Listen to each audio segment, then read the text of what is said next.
Rump. It's a fun rump. Welcome everybody, hope you're having a lovely day. Or none, I guess, in this case. Welcome you guys, God's Black Arm. Congrats on your stream anniversary. Is that today? I suppose. Thank you. And also, thank you kindly for the gifts up. I really appreciate that, God's Black Arm. Welcome to you as well, Murthus. Thank you. Welcome to you as well, Northrex. Thank you. Welcome to you as well, Racodactylus. Welcome for... That's crazy. Welcome back, Murthus, and I'm glad you enjoyed your stay. Hello. Welcome as well, Clouth Warthog. Hope you're having a lovely day as well, and welcome everybody. Hope you're having a great day today. Welcome as well, Desrigo. Thank you. And welcome back to Dungeons and Dragons, or Advanced Dungeons and Dragons, Eye of the Beholder. I have no idea how long my characters have been sitting here. Let's see if they're hungry. It's actually not been that long, I guess, because in real time, the hunger bar goes down. Why is the pixel just off? I've never seen that before, where it's just like a little bit different. Now it fixed itself. That was weird. Anyways, so last time we managed to enter the second level of green, and we figured out this roundabout thingy here, which basically you just rotate the layers, and then you need to line up all of the stars on all of the layers in order to open up a passage. And presumably there's 4 different passages we can go. We have explored 2 of them so far. Also, we came from above in the green. We actually had to drop down into the hole, so right now there's actually no way back. And that actually complicated things slightly, because we learned about the secret button in this floor.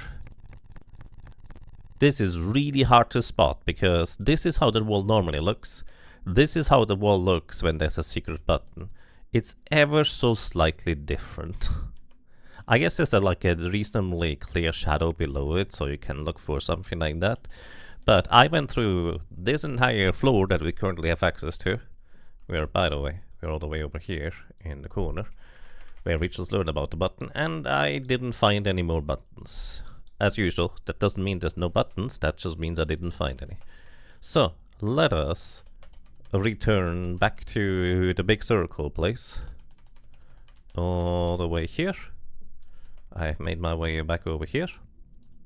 By the way, this blue line is us dropping down into the lower layer from above. That's kind of like describing the connection in case you're curious about that. Now, let us just rotate these layers. So the convenient part is, once we have them aligned, all I can do is I press this button. This rotates the inner layer here. We are now facing to the east. And then we press this button. This also is facing the east. Oh, I didn't pick up my Kenku X. Oh. We had 2, right? So there must be another Kenku X somewhere. I will find it along the way. Anyways, we are now opening up to the east over here. Watching on Twitch instead of YouTube today. Hello, welcome to Dark Vegeta Man. And I hope I'm better at reading chat over here on Twitch. But yeah, welcome. Hope you're having a lovely day today. Welcome back to this place. Alrighty, there is a door immediately here. Eh? There's one step through. Like, this is a passage that I opened, I suppose. And then the door is here. Does this mean there's just nothing behind the door? Or did I make a mapping error? I made a mapping error. Oh no. So the pieces don't fit together. Or do they? I'm sitting right here right now. One step forward is where the cubby was. Another step forward is where the door is, and then we are supposed to go further south afterwards. Yeah, I made a mapping error somewhere. So how do I fix this? That's an excellent question. I don't know. It's just like I don't know, dude. It's probably in here. Well, it's hopefully in there, because that would make it easier to figure out the remainder afterwards. But then again, the upper part here just kind of fits together nicely. Maybe it's somewhere here. I don't know where I made an error, but I made an error somewhere. Unless this leads to... Nope, that doesn't lead anywhere useful. Unless we got teleported. It's technically a possibility, but for now, let me just grab this entire piece of the map and move it like one over. Because I assume I made an error somewhere around here. We will need to go and back and check that, but that would require me to rotate the thing back, so I don't want to do that right now. I want to continue exploring. So let's take a look. This goes down south, 2 steps, and then around the bend. Yeah, this fits in nicely here, let's put it this way. So I made some mistake somewhere. Who knows? Anyways, let us try and take a look at the walls. See if the walls let me through anywhere. See if the walls have any of the secret buttons associated with them. And if not, well, we don't know. Anyways, we start sitting here, so 1, 2, 3, 4, 5 steps until there is a corridor. 1, 2, 3, 4, 5 steps, and it goes east and west. Let's go west first, because I expect this to not go too far. 1, 2, 3, 4, 5 until a bend. So from here, 1, 2, 3, 4, 5, and it bends further south. And I just remembered that I didn't actually check all of the walls. So let me just do that real quick. I don't expect there to be anything in this particular location, but you never know. Alright, going back over here, we're now sitting in this corner. 1, 2, 3 steps until a door. 1, 2, 3 steps. There's a door right here. And no buttons.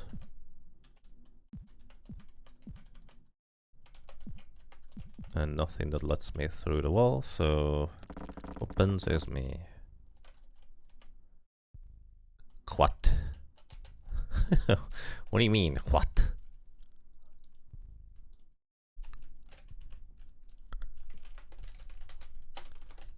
What? It's like saying what, but with a at the beginning. I don't know what to do with this information. Oh, don't use an icon for this. Well, I mean, it goes here and here. CHWAT.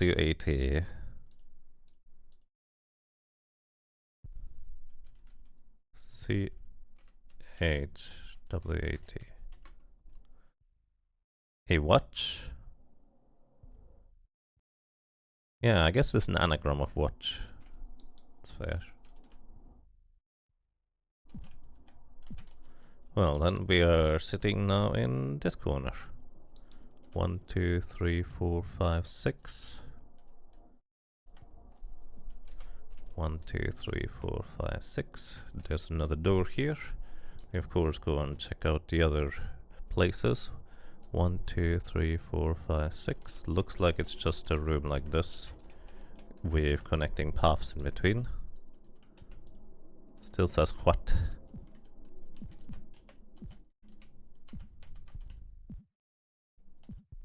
Could just be decorative for all I know. I mean, I know literally nothing else, so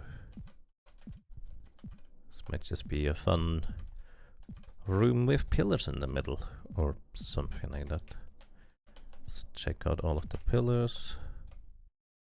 Hello, who are you? Everybody's paralyzed. Well, that's a problem. Do you have hold person?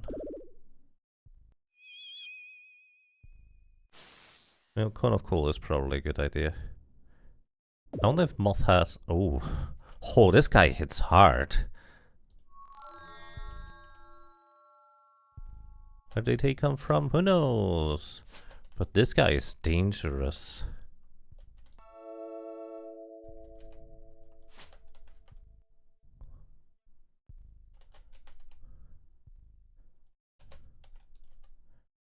Let's see. Hold person.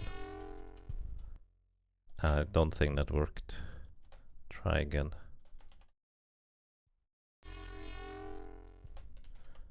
Okay, this is like a A big meanie. Oh, jeez.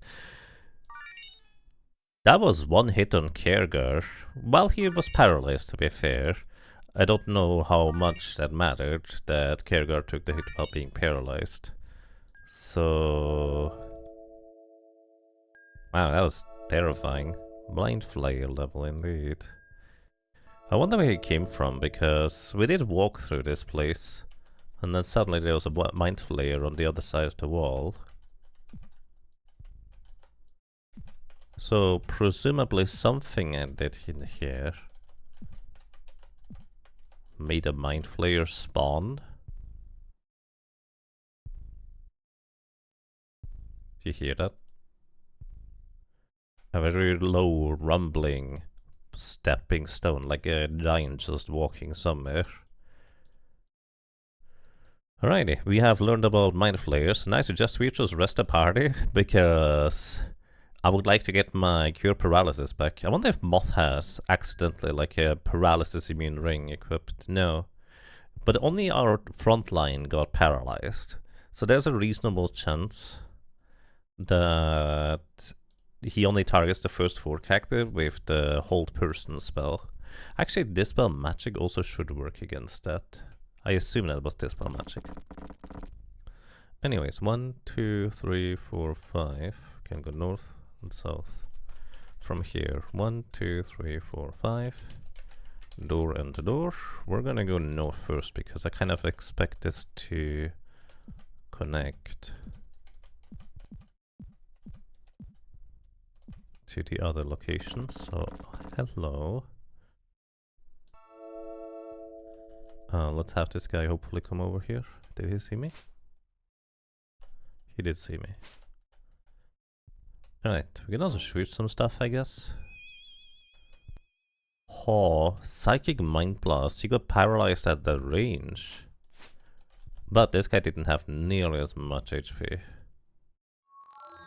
Should have used Illyria's cure paralysis. Oh, we don't want to stand in a line against these things either.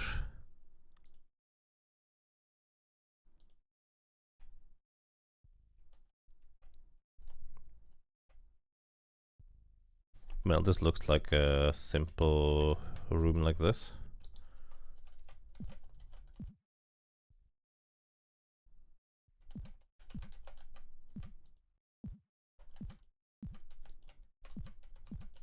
What I will say is this game has been very sparse. I don't know if sparse is the correct word. This game doesn't have that many hidden switches in the grand scheme of things. Also, we're going over here just because I figure this is just a dead end and I want to say what it is. 1, 2, 3, 4, 5 until a room. 1, 2, 3, 4, 5 until a room, and then we're just like this. Yeah, that's what I figured would have be the case. But hey, this game hasn't like overdone it with all the secret switches and passageways and stuff like that. It has been very fair, I would say. Like, it's occasionally the secret stuff, and most of the time it's not required to find the secret passages one way or another. Most of the time it's just a little bit of an extra. You get resurrect dead scrolls and stuff like that. Why is Kierkegaard as low HP already? What happened? Does he have something equipped that reduces... Oh, his sword, isn't it? Does he take damage every time he attacks with the slasher? And I didn't know this until now? Why is he already at low HP? I didn't get hit, did I?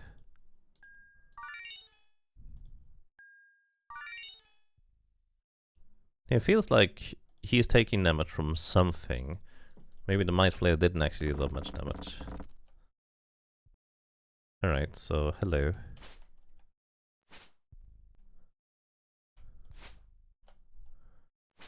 And we got this guy, it's just a little bit of dancing.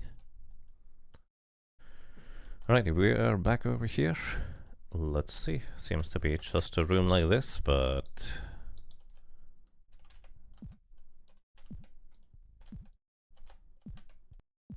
Bonk, bonk, bonk, bonk, bonk.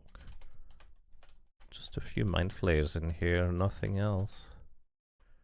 That's peculiar.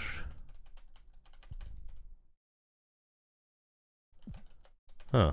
Well, I guess we backtrack. I literally... There was nothing over here aside from just a few mind flayers. Well then, let's head south, I suppose. I assume that's where I find my other Kenku egg. I do. I forgot about these things. But I suppose it made sense anyways. Alrighty. We are now exploring in this direction. Let's see where this leads, shall we?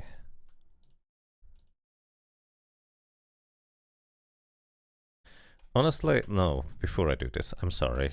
It bugs me too much. Let me just real quick figure out where I made the mapping error. Okay, I am sitting right up here. 2 to the east, 1 south. 2 to the east, 1 south.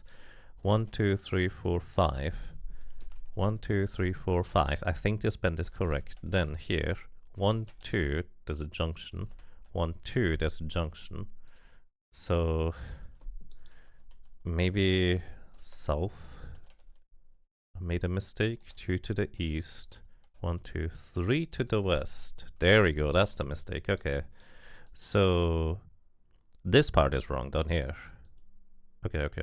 So what I want to do is I want to grab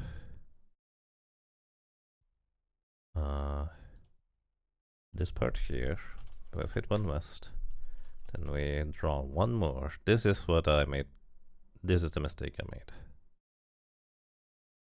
And then we grab all of this and all of this. Oh no, not that part. All of this and here. Then we move it 1 step left, and there we go. It should be fixed now. This also lines up much nicer over here too. Good news, everybody. Alrighty, I think I fixed it. It didn't occur to me that this is the mistake I could have possibly made. Alrighty, this is now facing east. That is where we just were. This is now facing south. Alrighty, we're back over here. Didn't actually take that long because you can just hit all the buttons in sequence like that, so reorienting is actually quite fast. Alrighty. Let's see. Where do we go? 2 steps west and 1 north, and then probably some west. Let's take a look at the walls. I don't see anything suspicious on the walls. Alright, then from here, 1, 2, 3 steps until a door and a key lock. Do we have a key? We have some draw keys. Okay. 1, 2, 3, and then there's a locked door. And I assume it's a draw key. I think we found a draw key on this floor, didn't we not? Just checking real quick to see if there's any sneaky passages. Doesn't seem like it. Oops, don't throw it. Alrighty, we've had the locker draw key. Let me notate this.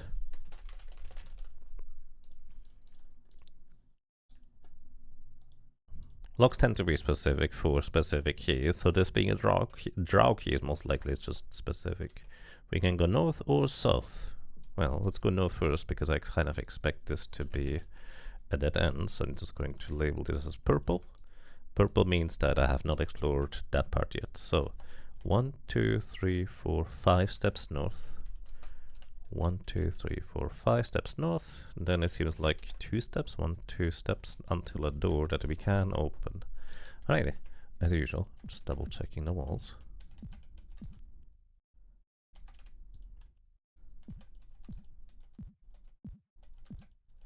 Right, nothing here so far.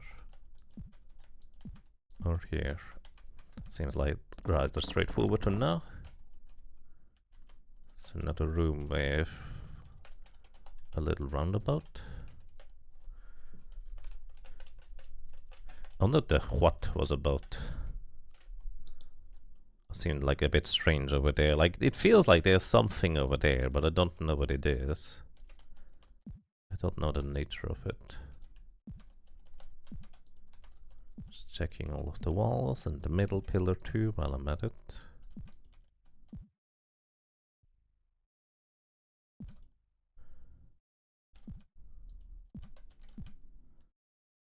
There's a wand on the ground.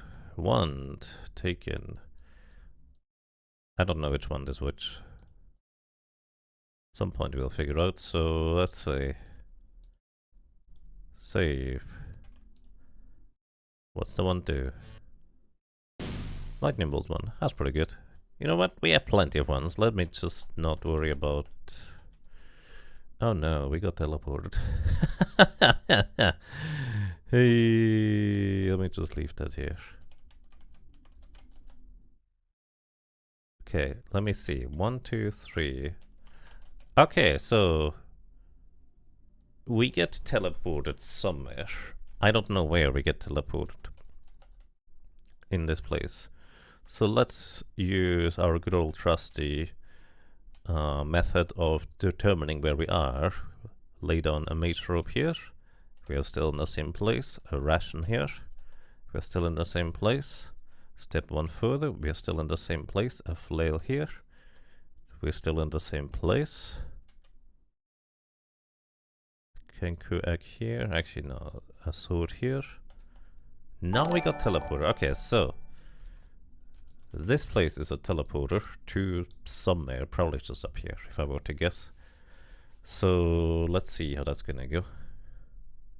Congrats on the stream anniversary. Thank you, Kikoskia. Thank you so much for the raid, and welcome everybody. Welcome to a very, very old dungeon crawler where I'm just trying to figure out what the heck is going on, because I just got teleported and I'm not sure how it exactly works. This is Eye of the Beholder, and as much as it looks like it might be the turn-based combat, it's not. It's actually just technically real-time, although everything is a bit choppy because it's a really old game. Welcome. Hope you're all having a lovely day. I see you're dungeoneering through the second best entry in this series.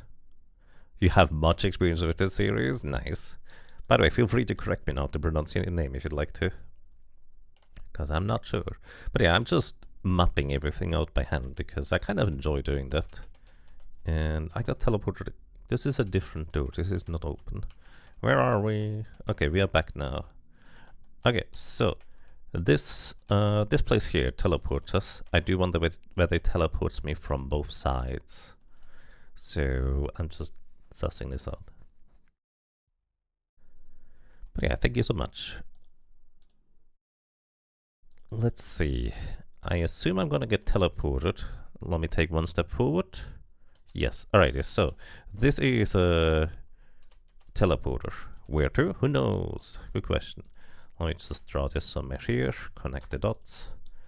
And we are on the north side of this room still. Our orientation did not get changed, so that is arguably nice because much easier to figure out what the heck I'm doing here.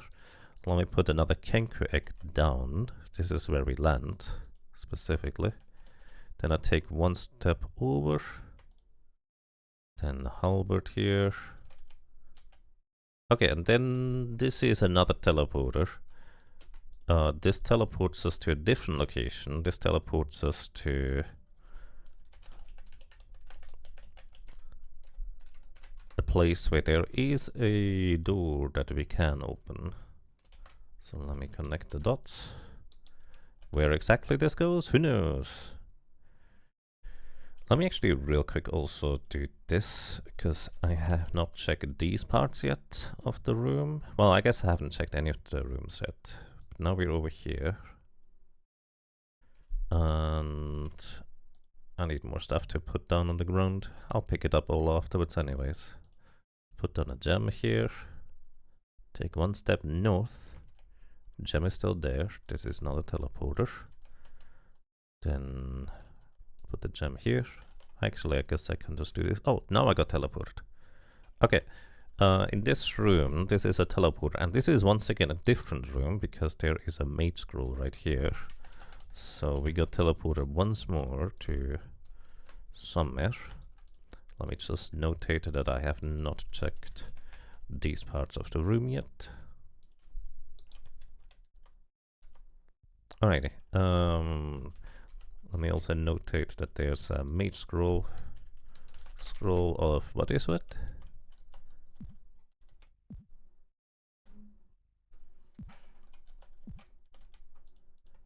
Scroll of Hold Monster. Oh, wait, that's good.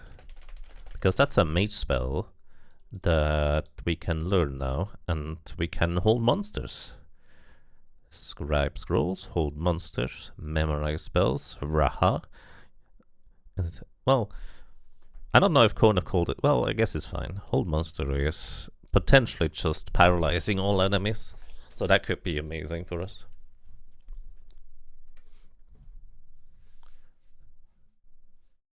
This is making you want to dive into an ancient box of diskettes you have. You remember the old MS-DOS startup lines?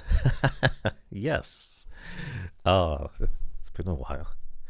Well, nowadays with DOSBox, you can relatively easily get these things to running. It might take a bit if you are actually taking your own programs without like instructions on how to set these things up, but it's very doable. It's quite fascinating anyways. Alrighty, so we are in the northwest corner of this room. Let me actually once again just notate all of the parts I have yet to explore with this room. Also, before I step anywhere, we need more stuff to put on the ground. Let's use a red gem here. Step here, we're still in the same room. Grab the gem again, put it here. Step here. We are still in the same room, that's good to know. We also have checked the walls on this side. I'm basically trying to be very thorough with my approach here, because I like being thorough. Oh, and then we are back. Alrighty, so this then is a teleporter back over here.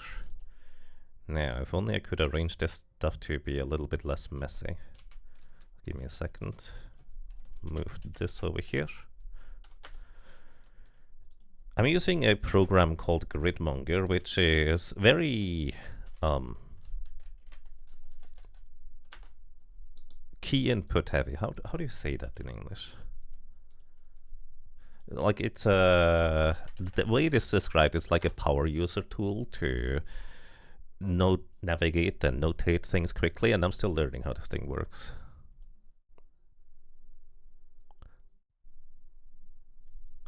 Emulator MS-DOS box. It sounds like new things to me. Insert grumpy old man rant in here.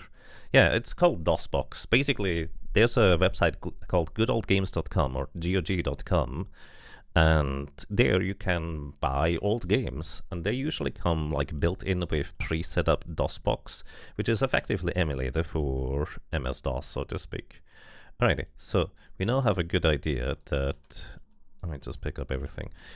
We now have a good idea that the north tile in this room is the one that teleports us to the other places. And I'm pretty sure I checked all of the walls in this room. Well, maybe not, because I might have gotten teleported before I got the opportunity to check everything. So let me just make sure I do check everything. Okay, it doesn't seem like it. So as soon as we step here, let me go around to this north tile, we are going to get teleported. This thing is going to disappear. Boom. And now we are inside of this room.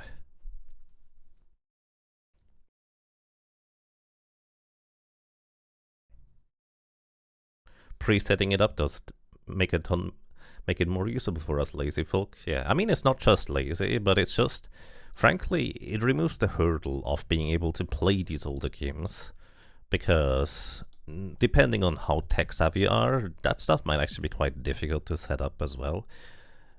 So it just makes it a lot nicer to work with in a lot of cases, I would argue. Okay, let me just try to check this entire room. Actually, I guess technically there could be more than one teleporter. Oh dear. There is more than one teleporter. There was another teleporter over here. Oh no. Unless I was not in the room I thought I was in. Okay, there's two teleporters. And this one goes to wherever I put the blue gem. I don't know if that's the same one. I should have notated for myself where the blue gem is.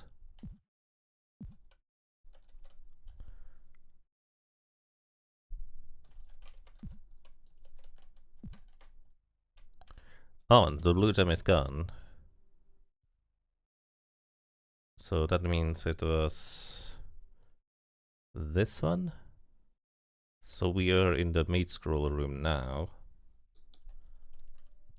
So Kenku egg. So let me notate this one. This one has the Kenku egg. I'm just gonna leave here for a while until we try to suss out the room. Step over here, step over here, step here. I don't see the Kenku egg anymore, but that's mostly because it's just visually gone. There we go. Now we can see it. Okay, I just double check. This is still the Kenku egg room. And this is the teleporter in the Kenku egg room. This is on the south side. And this appears to be accurate anyways. Actually, this is the red gem room now. And let's put the red gem onto the teleporter. That way I know where the teleporter is. Basically, what I should do is I should put down an item, move forward, and if the item disappears, then I got teleported. But it also means that then we have the teleporter locations marked with the items themselves. So, yeah. This is just on the south side. Is now the red gem. Oops, I didn't mean to do that. Red gem. Of course, I will want to pick up all of these things again as well. Alrighty, so this is the red gem room. We are on the west side of the room. I want to check the east side. This is why it marks things in purple that I need to still check out, just to see whether there's any walls that let me through. Doesn't appear to be the case, so I can now mark this entire room here as checked. That doesn't mean there's no secrets in here, it just means I haven't found any in it. So we step here. Now we are back in the entrance. That's good enough. Then we step here. I put a Kenku egg here. This one is gonna teleport us. And I'm pretty sure, yeah, this one also teleported us. So, actually means we can't check out the bottom area of this room, weirdly enough.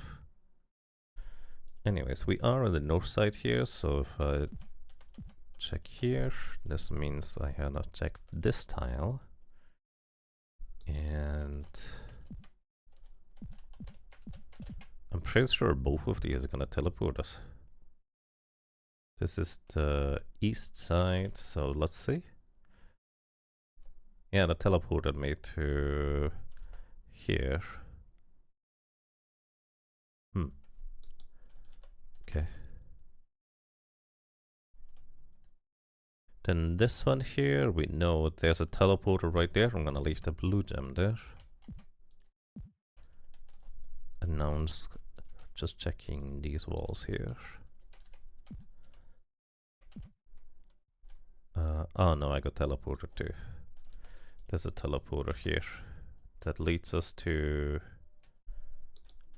the room. Oh, this is the south side of this room. Okay, so we are actually on the side here. Okay, so we can check out the bottom here. That is very peculiar.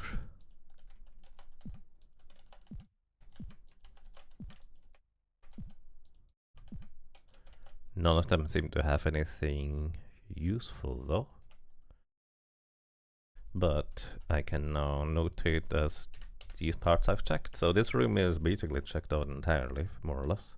Let's see, does this mean this one leads me to the west? Okay, the door is over there. This is now over here. So we know where this one goes. So before I get teleported again, let's check out everything in here. And that should be fine. So now we know there's just a bunch of teleporters, but there doesn't seem to be anything else inside of the teleportation rooms for what it's worth. So let's take the north teleporter. This brings us to the main scroll room. And I would like to have my items back, please. Here, Kergar, you can carry this one. Then we are teleported to here.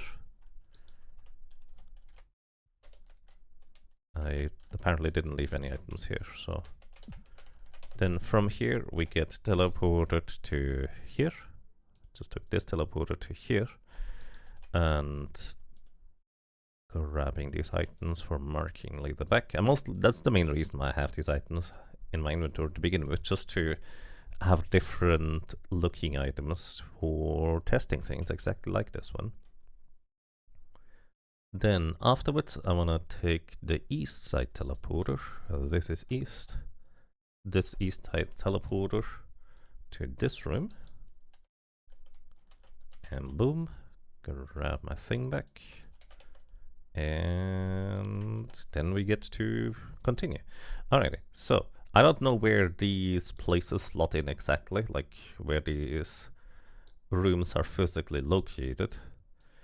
It technically doesn't matter, but usually they end up just fitting nicely together in the like whole entire map place, if that makes sense. So let's see if we can like fit them in here. It doesn't really fit. Maybe something like this. Then again, I don't really know where... I mean, this kind of fits. Assuming this is then where we go like this. Like, I just figured this is like a way forward, so this kind of feels like it would make the most sense. Also, these lines are just unreadable now. How inconvenient. Like, there could be something in this, like, room here or over there, but it doesn't have to be. Alright. This is not much better, is it?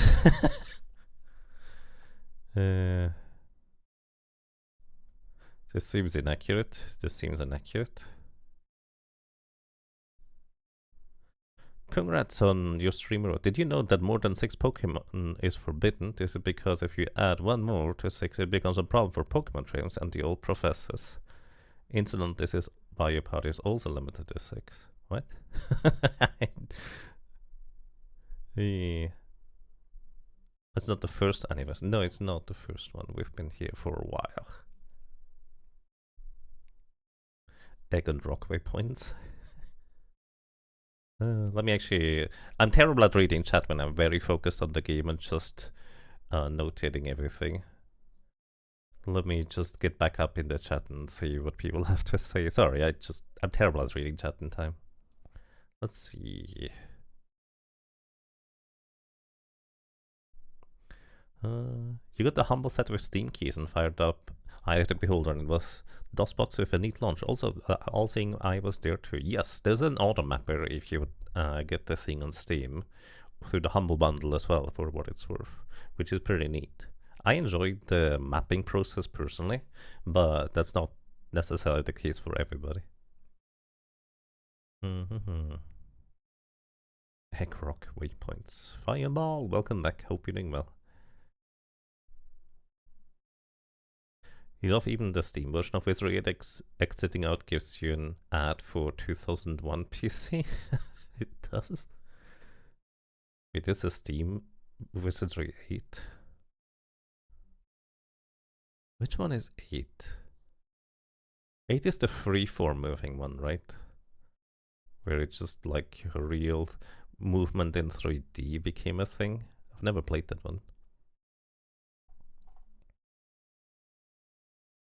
You haven't played Eye of the Beholder before, but you've played Might and Magic 3 through 5 and Lands of Lore, which have a similar feel. Yeah, I can imagine.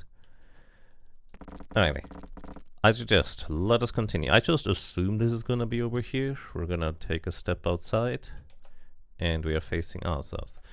Yeah, I don't think. I figured this might lead somewhere afterwards, but evidently I'm mistaken. But that's okay. So, detect magic. See if these things are magical. Well, they're almost certainly magical. Medallion taken. Well, it's the first medallion we have that actually does something. That's not technically true. I guess there was one in the drow area, but I didn't want to antagonize them, so I didn't pick it up. Well, I reloaded the save after murdering them and checking it. Let's see. You have -8 AC. That would be the easiest thing to check. No, this is not an AC thing. I don't know what the medallion does. Raise that. We have like 6 of these things. I don't need raise that scrolls. Alright, let me just put stuff here. So, scroll of raise that, magical amulet. What did the game call it? Medallion? Medallion.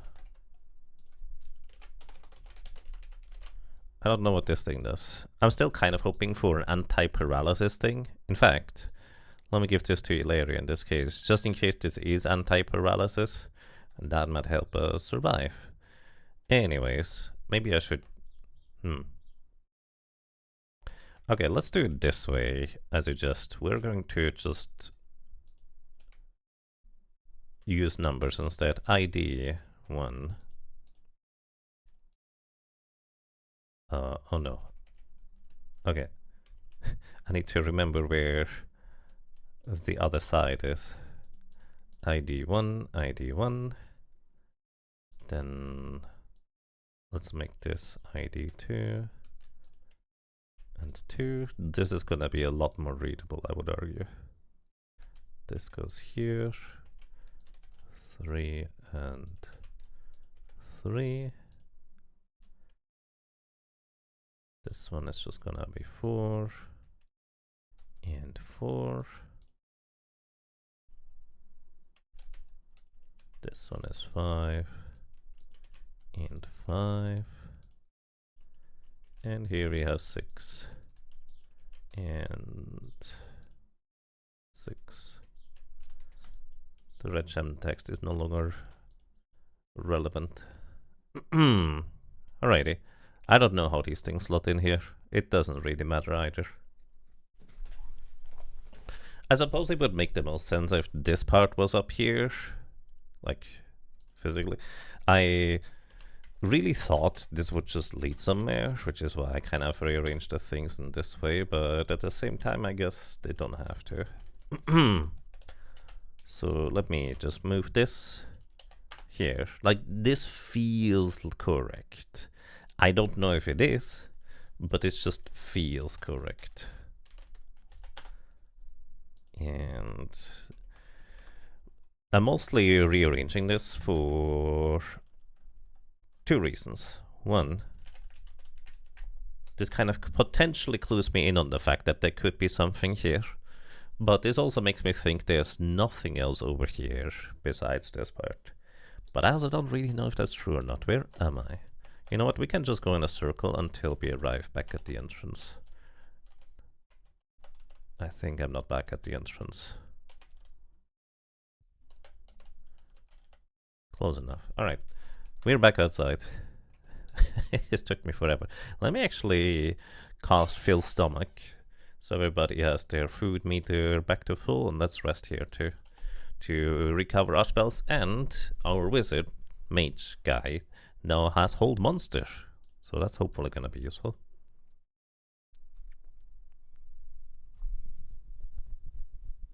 Yeah, I basically let people vote for old Dungeon Crawlers games, and I put Might and Magic 3 onto that list as well, because I figured it would be kind of a similar-ish experience, although more on a, like, overworld kind of thing, if I'm not mistaken.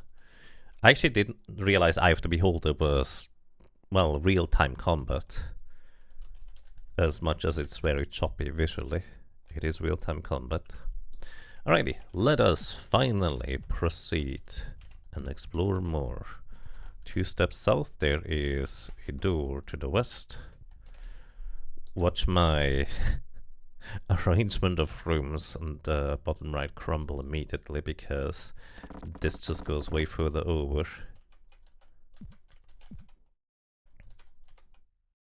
Yep, I mean, it kind of looks like it. Maybe not, maybe this is fine, who knows? Is there anything in here? Just checking all of the walls for possibility. I forgot this was also a secret button we could have. Oh no, this is to the south. Ah, I didn't check for these buttons. I forgot that there were 2 different ones. Oh, there's a guy. Hold up, I need to map before we go. Plus I need to map here. Purple is my indicator of I have not fully explored this section. Oh no. I forgot. I like to think this might be obvious enough that maybe I would have picked up on it if there were others of that nature, but who knows. Anyways, I remember these things being strong and also having like a high chance to paralyze us. Plus for increased chance to hit. Hello? Wanna come over here? There's a bunch of dudes here.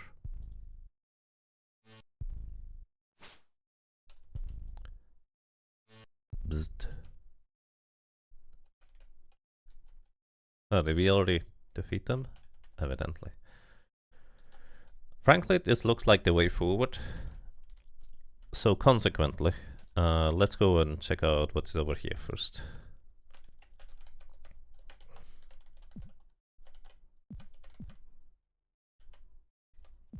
There's another door here.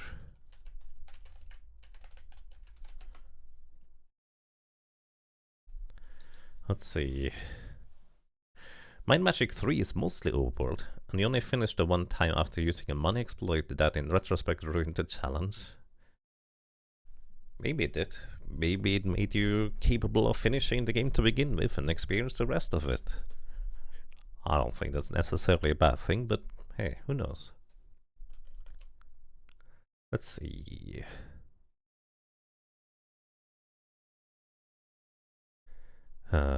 Wizardry 6 was fascinating. I've actually only ever played that one. I've never played the other Wizardry games in the series. Well, not really anyways. Okay. Maybe there is a further way forward. So we step into a room that looks like this, I think. So let's check all of the walls, as we tend to do nowadays.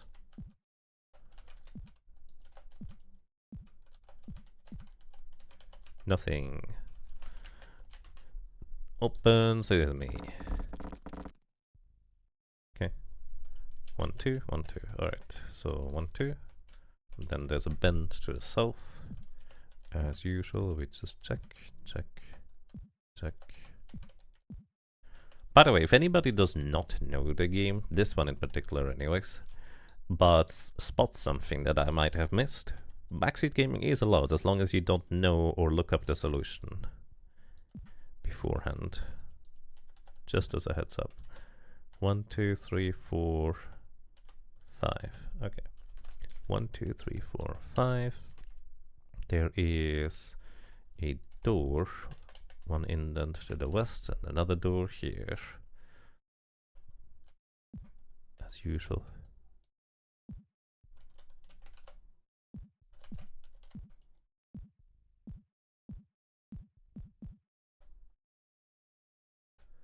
It took you so long to realize there were secret wall buttons on the Super Nintendo? Yeah. The game is actually surprisingly good at teaching you where those buttons are, because it's just like, what the heck is this room that doesn't seem to have anything in it? It doesn't make any sense. And then it suddenly starts making sense. Old monster, did it work? I don't know. There's a rope here. They take magic. Is it a magical rope? Still not a magical rope. We haven't found a single magical rope. They're just ropes. I'm just gonna leave it here.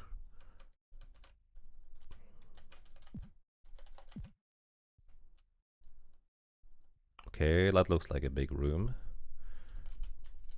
Something like this. So 1, 2 steps across, and 1, 2, 3, 4 steps south. 1, 2, 3, 4. Oh, actually, it just actually drew the room correctly, I think. Let's see.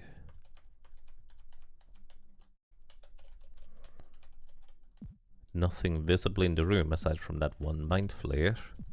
This could technically be a first encounter with the mind flare if you took this route first. Oh, there's another button. This is exactly why we check everything. What's it do?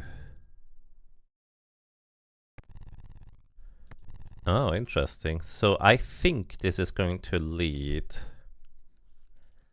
into the same compartment or room as this part over here. So you basically just have choices as to how you can progress and find your way forward. If you don't find one route, then you might find another. Again, the game has actually been surprisingly good about letting you choose which route you want to go through. Gonna go over here first. In a sense where it doesn't immediately lock you out from progression when you don't find that like one specific path that you're supposed to find. Like it has often like multiple paths, which is kind of neat. Hey Balakar, thank you and welcome. Hope you're doing well. The best part about the Might and Magic series is the Heroes of Might and Magic series. 4x game with hex-based combat and heroes leading each army. Ah yes, I mean that has been my introduction to Might and Magic, the Heroes of Might and Magic series. Old monster. Actually, oh dear. Oh, this is a problem. Because now he paralyzed all of my guys that can remove paralysis. Then again, we have Dispel Magic, right? Paralysis eventually wear off. Who knows? Do we have Dispel Magic? You know, that's a cleric spell, isn't it?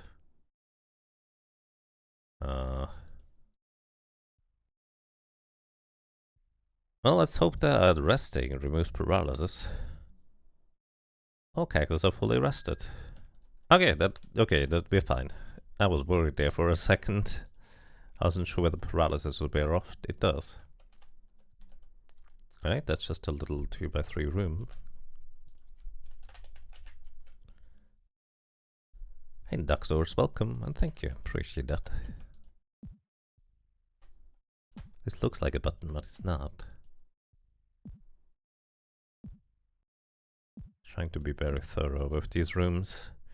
Like, this is a later game area here, so consequently, spotting the hidden passageways feels more difficult than it was in previous ones. It's kind of been like a steady progression of difficulty for what it's worth. Alright, we're stepping through here. Let's see what we find. Let's just see if this is like just one big room over here. I assume it is. It is. This is just where we came in earlier. So let's see. From here, 1, 2, 3, 4 to the west, to east. Excuse me, I accidentally opened up something I didn't mean to. You don't even see that thing, so it's fine. 1, 2, 3. Wait. Did I mess up? 2, 3, 4. I did mess up. How did I mess this one up? What the heck, man? How did I do that? So I'm standing right here. 1, 2, 3, 4 steps to the east. 1, 2, 3, 4. So I made a mistake somewhere with my map. Oh, I see what happened. I'm missing. Mark this part. Move it 1 east. Excuse me, west. I missed this, like, little section. Now it makes sense. 1, 2, 3, 4, and then it just connects. Let's see, 1, 2 to the west. This is probably just the west side of the world. 1, 2, 3, 4, 5, 6. 1, 2, 3, 4, 5, 6. 1, 2, 3, 4, 5, 6. 1, 2, 3, 4, 5, 6. And we are indeed exactly where we expect to be. And then it seems like all of this is just 2 tiles wide. There's a big pillar thing in the middle. I'm gonna take a closer look at it soon. There is a locked door here with a keyhole on the west side of it. Alright. Well, let's take a closer look at this room. I suspect this is the very southwest corner of the map, so there's not gonna be like a hidden passage, but there could still be hidden buttons that do other stuff. It's technically possible, maybe. I don't expect there to be any, to be honest. But it just makes sense to check anyways.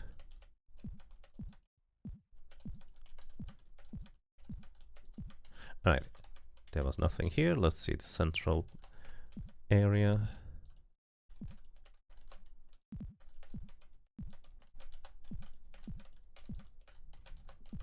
Nothing. Let's see what kind of key we need for this. We have a draw key and we have a Ruby key. It is a draw key. Pretty much expected that, to be fair. Draw key. Oh dear, he just ate his brain.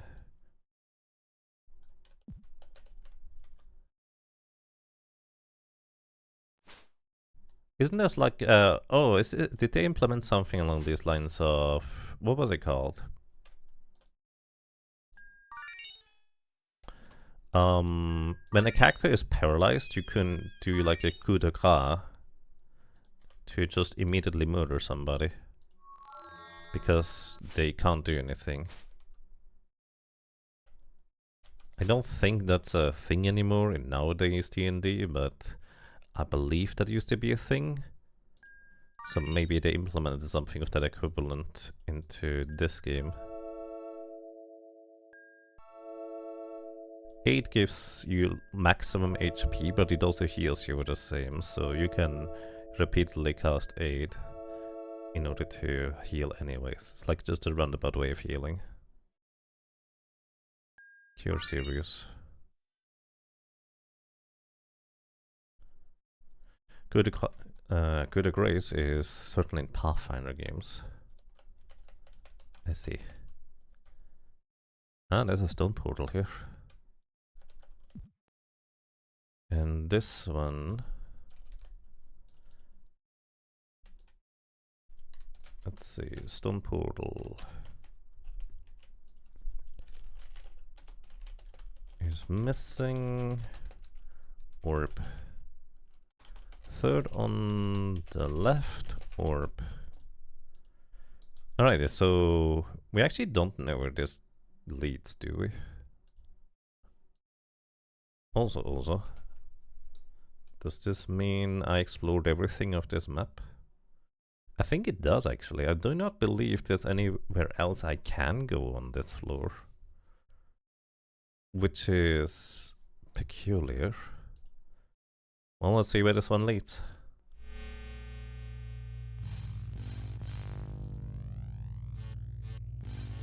You do need to have the target helpless though, not just prone or disabled. Helpless, aka there's no friends that... Oh my goodness, where the heck are we? Helpless as in there's nothing or nobody else helping them either. Alrighty, welcome to purple, I guess. But this was only... Well, I kind of expected there to be 3 floors of green, because every section has been 3 floors so far. But maybe that's not. Okay. To purple. Well, I don't know what to do with this information aside from...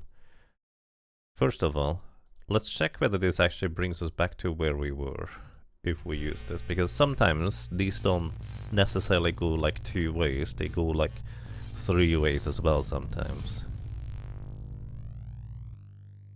Let's see, this looks like we are back to where we started. Yeah, okay. Well, I mean, this is my only way forward, so welcome to purple. Helpless. That isn't helpless. Helpless is sleeping or paralyzed, such as withhold person. Right.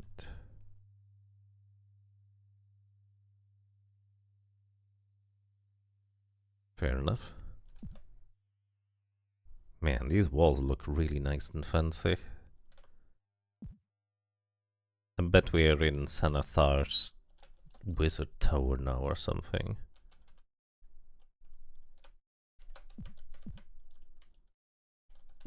It's time for me to learn where the buttons are on this floor, eh? And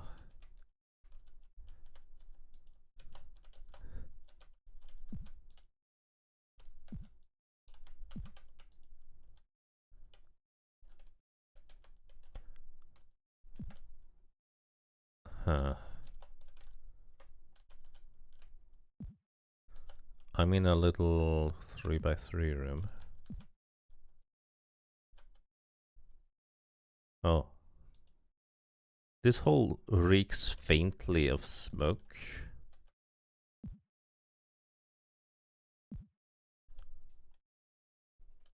Okay. I don't know what to do with this information. Which direction are you facing? South. So we came out of the portal on the east. Make sure to just connect these two visually. And then on this corner is something, I guess.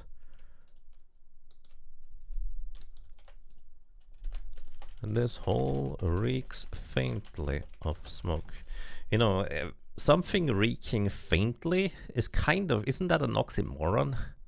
Like reeking, isn't that kind of the indication of a strong stench or smell? But it reeks faintly. It's missing an eye. Yeah, I mean, relative to these things, it isn't that indeed missing an eye. Reek is just bad, so it doesn't have to be necessarily strong, but it's like a bad stench of smoke. How about we fireball? I don't have fireball. How about lightning bolt? We have a wonder fireball somewhere, right? That's kind of cold.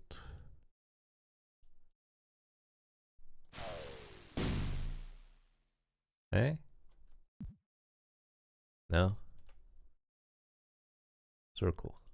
Circle does not go in there. What do you want from me? Maybe there is something in green that I can still do.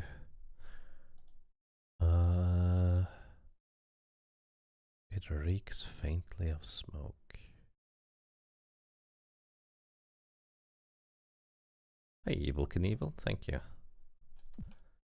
Fireball tends to solve most problems, maybe. Maybe the fireball needs to go in this direction.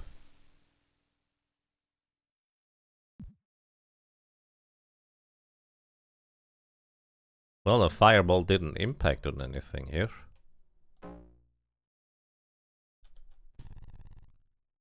What?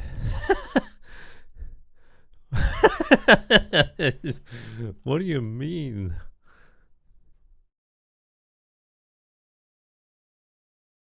I shot an arrow, it went around the corner, and then here and opened up a door. What do you mean? Hold on, let's do it again. Okay, it doesn't close it anymore.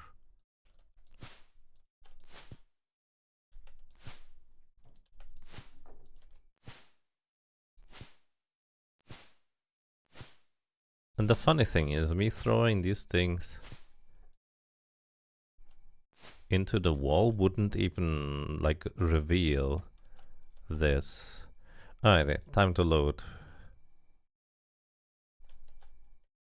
Because I used up a bunch of things. So, I think we just showed an arrow in here. Yeah. But, does this mean there's a button I can press, like, visually? Oh no. Did that thing look any different than other torches? There. So this is a button. Does this look any different than this one? Let me screenshot this and compare. Oh, my second monitor has way more color. That doesn't help.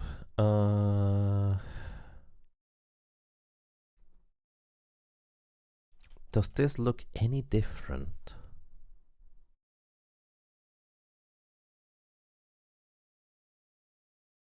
No. It does not. What the heck, man?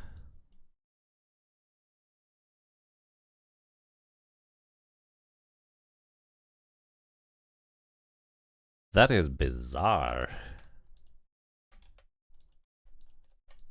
So I have to try to click.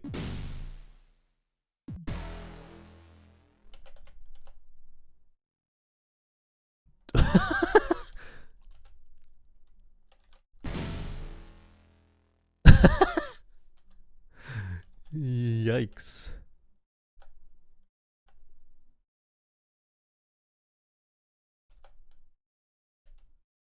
So activating this lever here shoots a fireball and a lightning bolt, which go over there, but then they also come back. How is this supposed to clue you in as to what the heck is happening here? Maybe they both are buttons, maybe you need to press both. Maybe?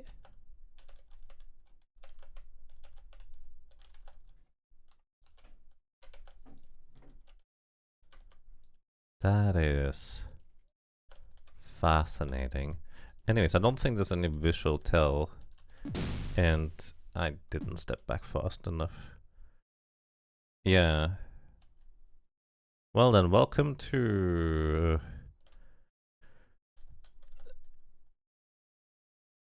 Rudeville, population me. Alrighty. Click the torch on the side and you take a lightning bolt plus fireball to the face. Now the weird thing is, we've had these kinds of traps before that clued us in on certain things if we manage to like activate it and then avoid it. But this one here, me shooting the arrow, just redirecting that arrow specifically to then subsequently go to the north, excuse me, that's west, is just weird. Okay. That is just really strange, I will say. Because I shot an arrow, it went around in circles and then hit this place here. That is just odd. I don't have an arrow symbol, unfortunately. Shooting an arrow makes it go around the corners and hit the wall switch on the west wall. You confused? Welcome to the team. I think the game has now officially taken its gloves off. We are now deep enough where they just say, let's see how much our players are willing to trudge through. Turn back, no trespassing. I'm sorry, I'm already trespassing, so... Too late. Turn back. No trespassing. Do you spell trespassing with 2S? On the first one? Like the second one, yes. Actually, you write it with 4S. Thank you. Or maybe it's 3.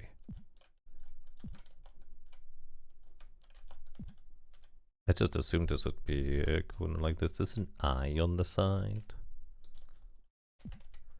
Also, let's put down the Kenku egg. Every time we step, we expect to teleport.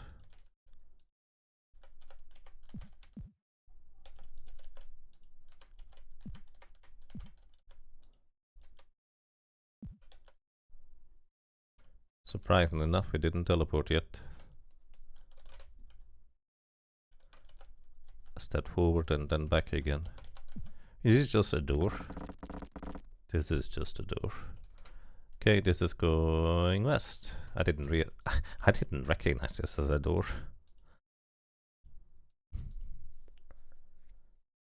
You think it's trespassing? 1S, 2S. The game does have a couple of typos, right? I'm just never sure whether it's a typo or whether I'm just not spelling things correctly myself. You were warned. I mean, that's fair. That is fair, and I have been in fact warned. I will agree.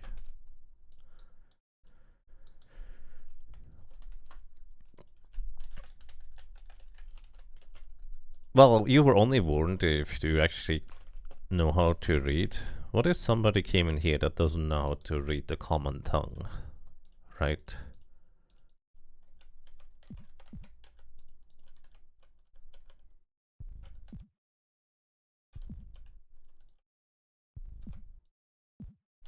I'm hearing steps, something stepping heavy. Are we still here? We're still here.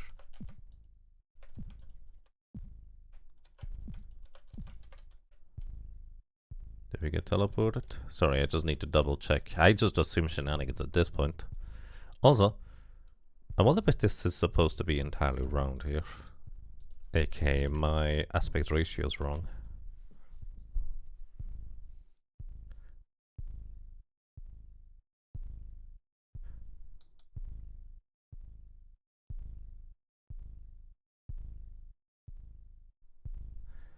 Twitch says this is your first streamerversary. Checks up. You don't think that's right? It says it's the first one?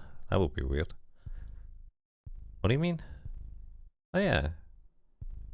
Sorry, it's a he apparently. Oh, that's okay. Doesn't matter. Yeah, Ilaria also has 9 wisdom. That's really low. Doesn't matter. Still useful.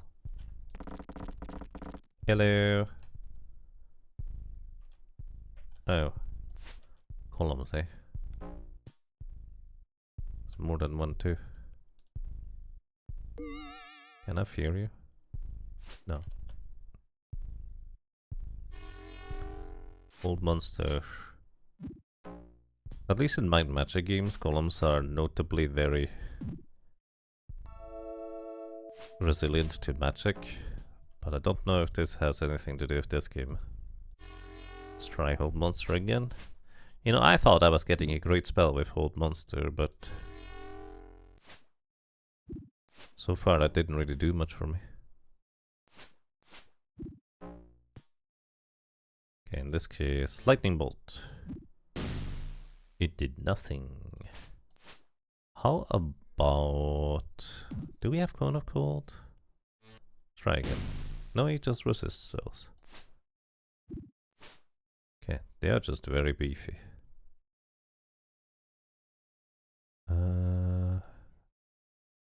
Nothing else to do.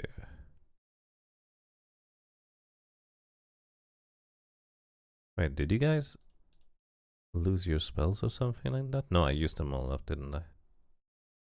Also, there was supposed to be more enemies. One of them dropped a key. Skull key. Okay.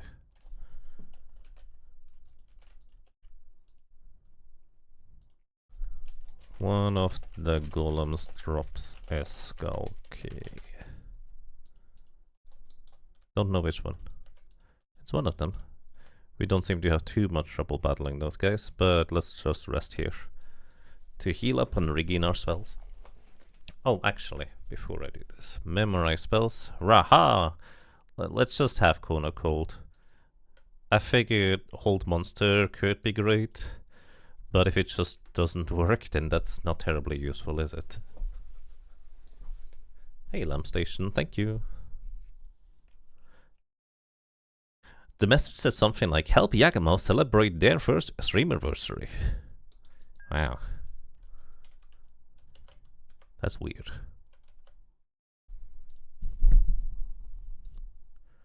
Don't drop a character.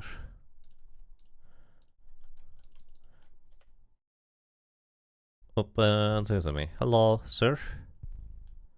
Do you take damage from Cone of Cold? I think the answer is no. But also now I have enough room to just run in a circle, I guess. Although the other column would be kind of cutting me off there, so maybe I don't have enough room for that. Uh-oh, the other guy's coming around the other bay. No, he's coming right behind. We're fine. Kelgar has learned a level of experience, and Ilaria as well.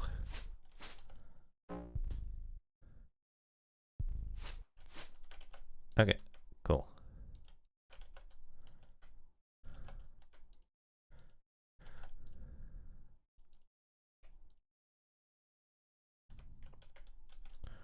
Yeah, we're warned. Yeah. I don't know if these golems are gonna respawn or not. That's done, Yakamoto, you Twitch. Sometimes. Did I get teleported? No. But there's a hidden switch right here that just closes the door behind us. Doesn't really matter, I guess. It's just weird that it does. But hey, maybe it was more convenient. Okay. Oh dear. Wait. To the west it's open, to the south is not.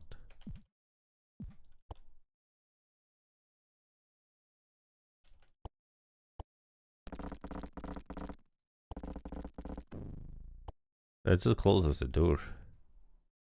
Assuming we're still in the same location. Yes, we are still in the same location. Weird. Okay. And the room continues over here. Welcome everybody to my first streamiversary, because I didn't celebrate these until now, so this is the first one. Welcome to my first streamiversary after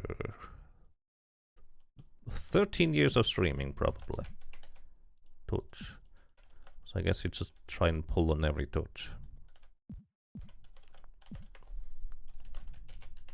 There's a door here, and a door here. This does not appear to be openable, so this is more of a locked thing, I suppose. So south we go.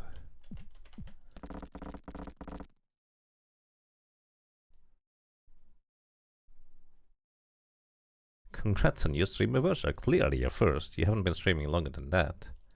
What? Maybe the stream anniversary only happens every 13 years. That's very plausible, isn't it? Let's see. Oops, there's no door here. Actually, there might be a door there. I don't know.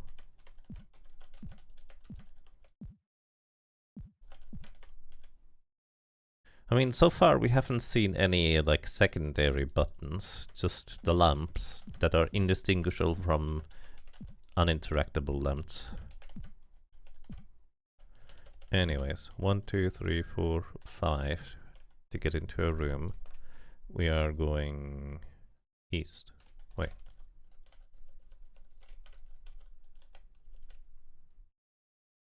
Oh, good thing I went to check, because 1, 2, 3, 4, 5 into a room. Let's actually see what's in here then. This might just be a small room. It is in fact just a small room with 3 switches on the side there. I mean, curiosity killed the cat. What do the levers do? Does the curiosity also kill moths? Only on alternate universes. That doesn't say for... Oh dear.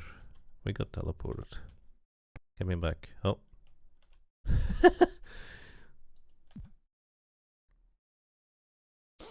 Stare. Oh. Wait, if I step backwards, I'm inside the wall. I get teleported one step forwards when hitting this button. Is this back where we were? No. Or did it close the doors? This is different. This is a different place. Let me close the door again. I'm not gonna explore there yet. And we got teleported again. This is once again a different room. One step forward again. I am. Get me back. Okay, I think I'm back. I'm pretty sure I'm back. Okay, fascinating. So, we put a Kenku egg in this room, so we know this is the room. So these switches teleport us to... Oh, they do different things. No, they just teleport us one step forward inside the wall.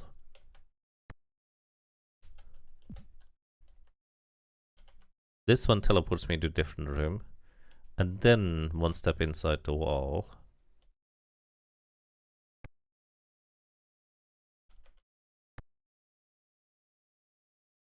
This one teleports me to presumably a third room and then inside the wall. This one teleports me back. Okay, and inside the wall. My goodness. What kind of place is this? So I think if I step forward, we're gonna be in this room that we've seen from the other side for what it's worth. So let me just double check. Yes, indeed, that's exactly what it does. 1, 2, 3, 4, 5. And 1, 2 steps over. 1, 2, 3, 4, 5. 1, 2 steps over. And there's like pillars here. I guess this is the first time I'm going to use this symbol, I suppose. Can't go that way. Necklace taken. It stole my stuff, didn't it? Yes, this is my stuff. Oh, how long have I been losing items? I just stole an item without me noticing every time I step through there. I'm gonna reload that. I was thinking, that's cool. That's some interesting stuff here. It's stealing my stuff, dude. When did that happen? At least we know where to find them now. Oh dear. Yeah, there's so much stuff here. There's a skull key here. Let's notate this. Skull key.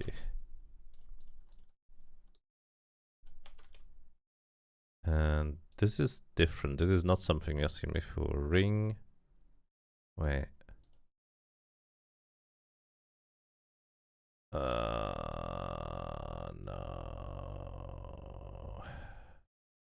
Well, you can't take stuff out of my inventory when there's nothing in my inventory anymore, so it seems to take more than we put down. There we go.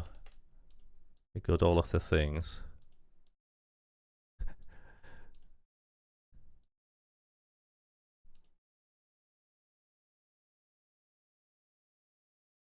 It seems like it doesn't take items from Romp's inventory?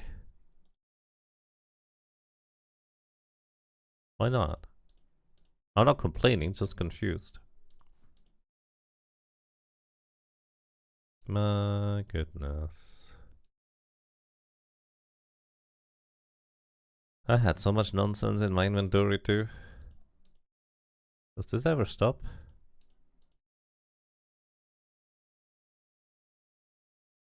Am I duplicating items? No. There we go. Now it stopped. Okay, you have nothing. You still have some items in your inventory. You're missing your helmet. Oh dear.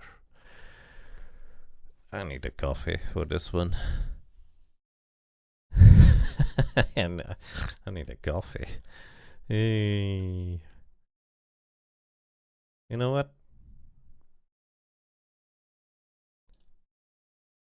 go do this the other way around. We're just unequipping everything except for our weapons. Actually, keep the shield.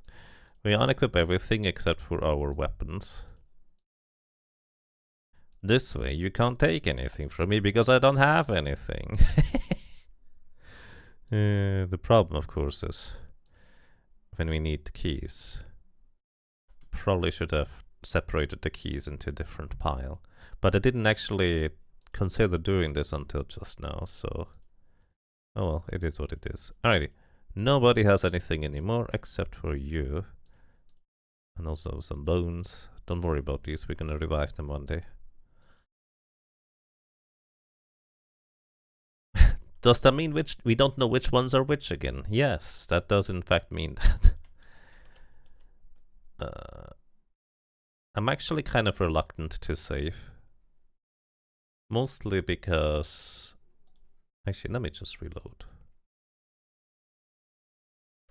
This was before I pushed any buttons there.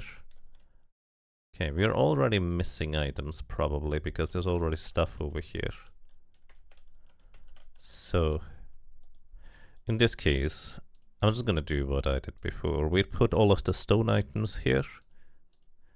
These are all the items for that part. We put all of the unusual key items here. We take put spare weapons and equipment into this corner. Also things that I don't know what they do. Actually, is this a ring magical? It's not. Then we put food and rations over here. What do bracers even do? It's fine, we're just gonna get hit a bunch. Okay, magical rings we put here. We just store everything on the ground, it's fine. Random potions go here. Your helmet is more of an equipment piece. This is the magical banded mail. So we put this to magical equipment, I guess. Standard magical rings. Although separating which one is the magical rings and which ones are not is gonna be a bit of an annoyance.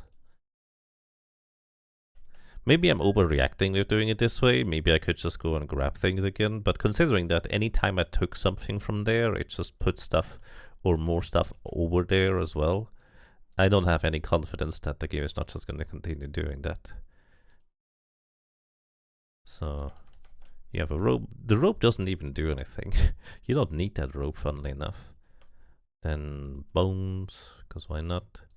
I think these rings are also magical. Actually, you know what? Hold up. Hold up. We're doing this one.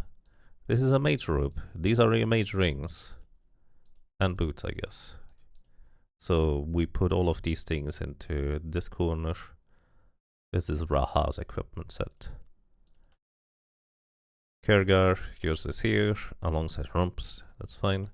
Then rock slinging friend, cleric, person. Your stuff goes here. I should have just done this to begin with, just separated based on people who has their equipment where. But it didn't occur to me until just now. Then we have key items, your equipment goes... Oh, that's like spare. Your equipment goes here, this is the bow. And random poison potions, I don't know what these are for. They might just be for nothing for all I know. Your secondary, well, I guess we keep the bow, right? There's no reason not to my knowledge anyways. I didn't even remember you had a dagger.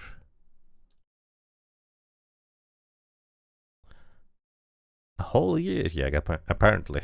Welcome to you, not named Buster Dust, hope you're doing well. And Moth.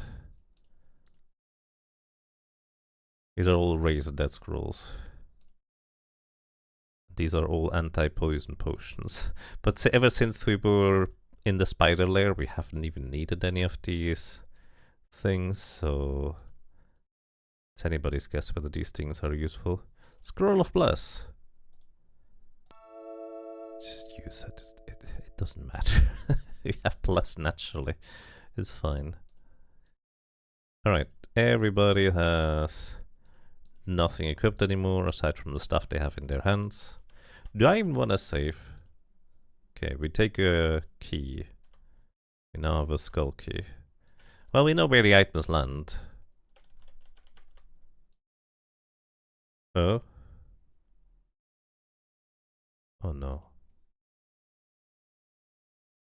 They do take our items from our equipped slots. Oh no.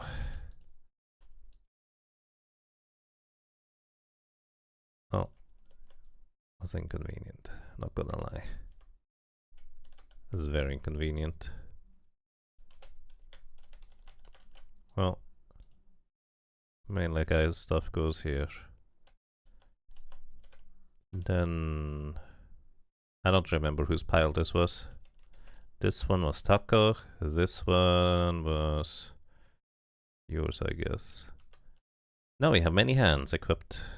Then our mage we put over here. Another symbol somewhere here. Potion of extra healing. Congratulations. Who wants that? You can have it, Taco. Potion of extra healing. Drink it. Another skull key. Is this 2 skull keys or... No, it's probably not 2 skull keys. Alright everybody, we have just things in this room. I don't want to save. I think this is just silly. The most common use of poison potions in Dungeons & Dragons 2nd edition was for a DM to kill an unwary player. That seems pretty rude.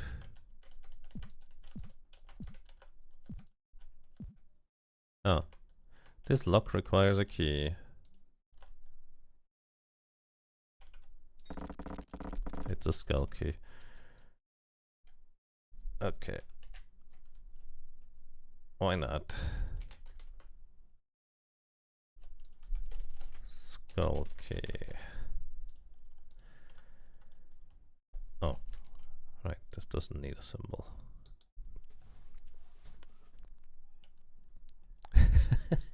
I've been subscribed to you ever since before you were born. That seems very... What? Do you have a new skull key for me? Well, that's just rude. We're definitely reloading this. The problem is I can't just take things without the game grabbing more.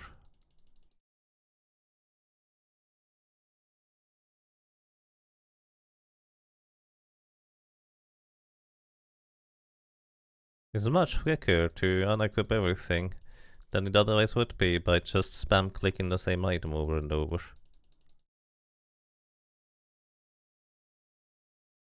Certain items don't seem to get stolen though.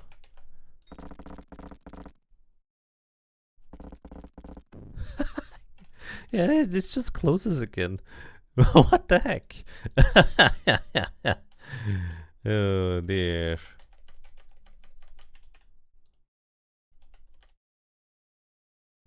Well, let's see what we find in here. I was gonna run around for a while. Like Gollum. Can't go through here. There's a big friend that way. Oh, he just punches me. Potion of Vitality. And Potion of Invisibility. Bzzt. Right, you're just immune to spells that you pierce. Or maybe our chance to hit is just terrible. That's also possible. I'm gonna reload the safe anyway, so it's fine to just use whatever we have. Old person. I guess this is neither a monster nor a person, because we cannot hold it. It's actually kind of sad if you think about it that way. Potion of Vitality. And invisibility as well.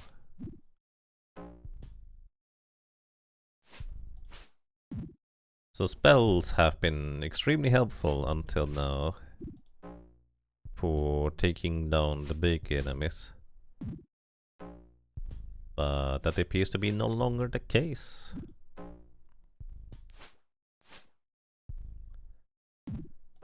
Ow. They have good accuracy. Did your armor get stolen or something like that? Because my goodness, you keep getting hammered. That's very unusual. Rump has so much armor. Enemies actually hitting her is very unusual.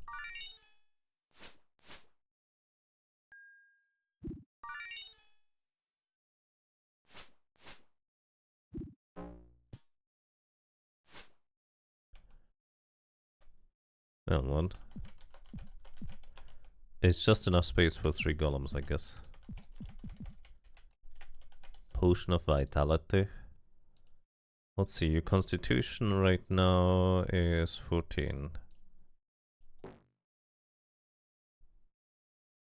Rump feels no longer hungry. It's just food?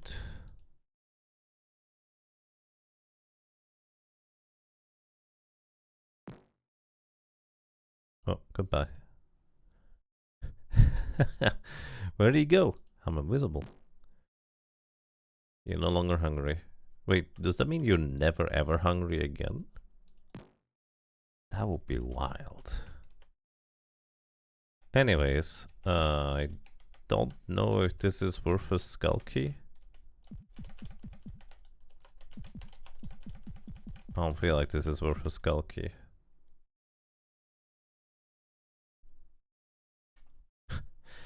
Rabbi, Taco is busy saving the world. Why did you harm them? It's fine. Rumpa can take a nibble or two.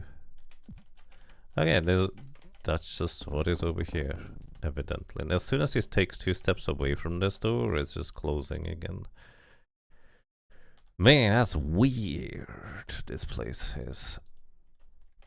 I wonder when the game took items from me. Like, is it every time I interact with these levers here, it just starts grabbing these? Where is this place anyways? This is definitely a different location here. Like, this looks like a similar hallway we were before, but this is definitely different than what we encountered previously. I'm just randomly looking around right now in case you're curious. Found the button. Oh no, this is how the buttons look. That's hard to spot. Potion invisibility. Right. You can be invisible too. And you as well. Is that useful? Who knows? Oh, this is why the door's closed behind me. As to make me think. Oh wow. It's another door. So to make me think that we are magic missile. Not necessarily progressing, because if you don't do proper mapping, rations.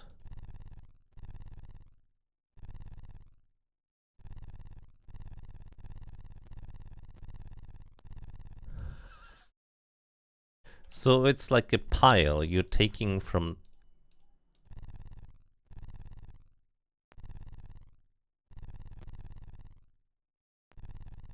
I am so confused as to what the heck is happening here.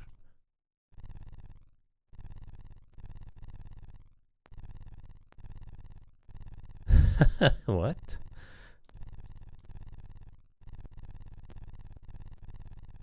And they're gone. I put the stick in there. Can I have it back? Maybe I shouldn't have put that in there. There's my one again. This is weird. This is very weird. How the magic missile works against big golem guys? We're just randomly running around. This is the other side. This is another other side.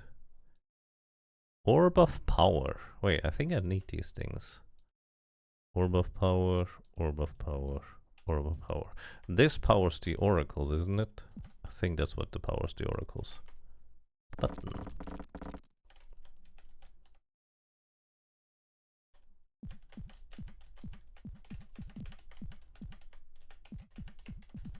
We found a button to a room that does nothing.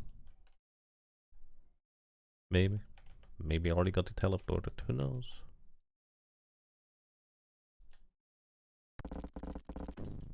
Yeah.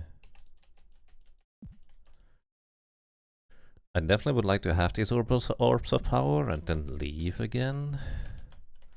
What's anybody's guess if I'm allowed to do that? Okay. Hold up. What if we put the Russians in here? They appear back over here.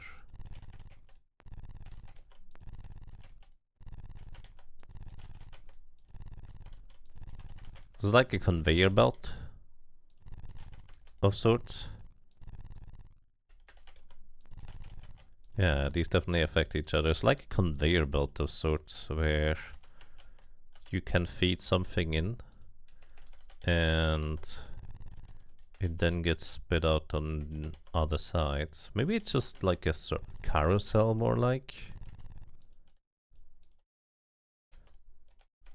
Yeah, maybe it's more of a carousel type of deal. So right now, if I put the wand here, it is going counterclockwise. So next time we interact with this, it's gonna go, this is the wand here right now. Okay.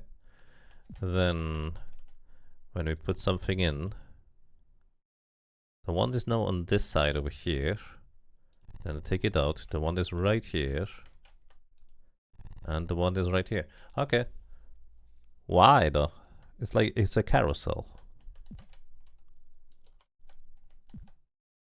What's the purpose of this? Or maybe it's of more of a, what's that medical device called? Or not medical, chemical device called? Where you spin a liquid really, really fast in a circle. That's kind of what it reminded me of. Maybe that's what this is about. So maybe if I put a liquid in there, like a potion of healing, it's gonna coagulate into poison. Centrifuge, there we go, that's the one, thank you. Oh, hi. I found somebody. So, despite my traps, you petty hirelings of the Lords of Waterdeep managed to make it here after all. How unfortunate for you. How sad for me as well. I enjoyed immensely watching you fight my minions and stumble through my traps. Of course, I'm responsible for creating the traps, just as I am responsible for creating the plan that will bring all of Waterdeep under my absolute control. You, of course, cannot be allowed to interfere with my brilliant plan. Surrender to me now, and perhaps I will grant you mercy. Okay, sure. Your vision wavers. A feeling of incredible weakness washes over you. You feel compelled to drop some of your items. Perhaps he will find mercy. Huh. I have the slight suspicion that this was not particularly merciful. Hey Taco, can you just hand-to-hand combat this guy? 3 damage. I bet we could defeat him, given enough time. Because we can just abuse the fact that we can sidestep and he can't do that. Let's see if I can maybe grab some items from the pile. That could be useful. I'm gonna throw a scroll. Oh, he does have projectiles. Let's see, that's also a projectile. Excuse me.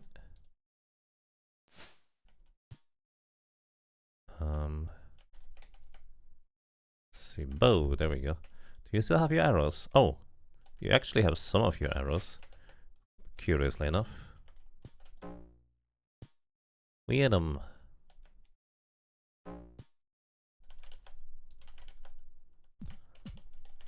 Like, I don't know if this is... Well, this is the Eye of the Beholder. This is a beholder in case anybody is not familiar with these kinds of creatures. This might be the final boss fight I stumbled into here. It's kind of funny to me. Maybe I'll have mercy. No, you didn't have mercy. I wonder if you, let's say, are evil aligned and murdered all of the drow and the dwarves, whether he would think, yeah, you actually are kind of an interesting little minion to have potentially, so I would like to recruit you.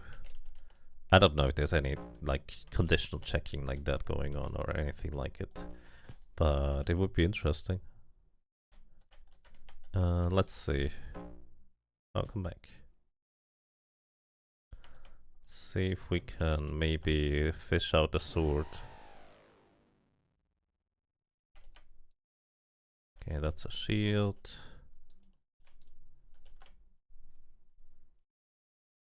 Do you think Taco can solo this?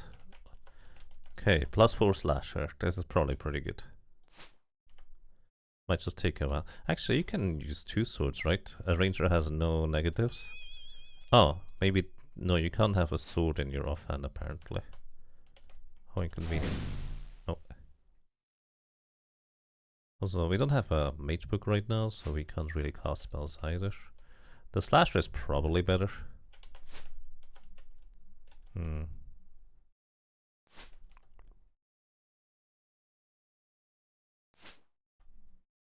Don't worry, Taco's just gonna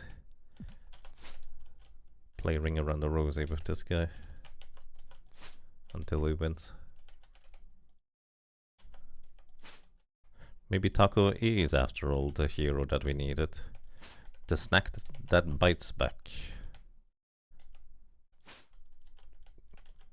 Is Taco a mimic? Frankly, I would prefer to not be bitten by a taco, because that sounds terrible.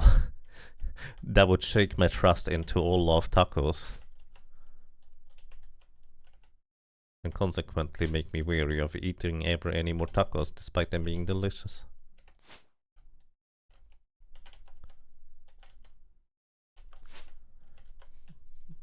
But yeah, honestly, I didn't expect a final combat encounter to be particularly difficult, because we can just keep dancing like this. And at this point, I'm just kind of curious whether I can actually pull it off just for a try. I just hope that the game doesn't immediately end and overwrites my save file if I do defeat this guy, because that would be really awkward. Since we haven't even mapped out purple yet. I've just been, well, discouraged initially because of the item drop mechanic. See, this is how you can tell. This is a really old item. Oh, wow, okay. Wait, that was Xanathar? The Eye of the Beholder is Xanathar. I didn't actually realize that. Anyways, this is how you can tell this is indeed an old item, where a gimmick of an area is that you just randomly lose items from your inventory or equipment, and then you just have to painstakingly put them back on. But in order to grab all of your items, you need to first put them on the ground, because the pedestals keep taking your items. So it's just really annoying. But back then, it's like they didn't know whether that would be good or bad game design. Purple seems quite dangerous, yeah. Alright, let's see, what does it say? As the party picks through the remains of Xanathar's shattered body, a teleporter triggers about them. As Xanathar's lair fades from view, everyone prepares for battle and thinks, what now? A stately marble room fades in around the party. 2 stone columns flank a large throne. Sunlight streams in through the windows. Clean air blows in from the open door. This is Pirgeron's public hall. At last, the party is free from the dungeons under Waterdeep. You have killed Xanathar and saved Waterdeep from his evil, Pirgeron Paladinson exclaims. What kind of name is this? Pirgeron Paladinson. Maybe this is how paladins came to be. They are all working in the light of Paladinson. Then again, I guess like Paladinson is more of a, it's the son of a paladin. Like that's kind of how these kind of names came from. So actually, it kind of makes sense. Like Smithson is just a son of a smith. Floydson is son of Floyd. Stuff like that. We were wise to pick such talented and resourceful adventurers, our ancients. Right. Could you resurrect our four buddies here? For today, let they be proclaimed the heroes of Waterdeep, and let all you know of your brave deeds. Congratulations on your successful quest. Very successful. Wait. The game just closed? Oh dear. The game just straight up closed. I don't know if it crashed or anything like that. I do know there's no ending cutscene in this version of the game, like visually. It's just text. The end. 4, 1. Yes.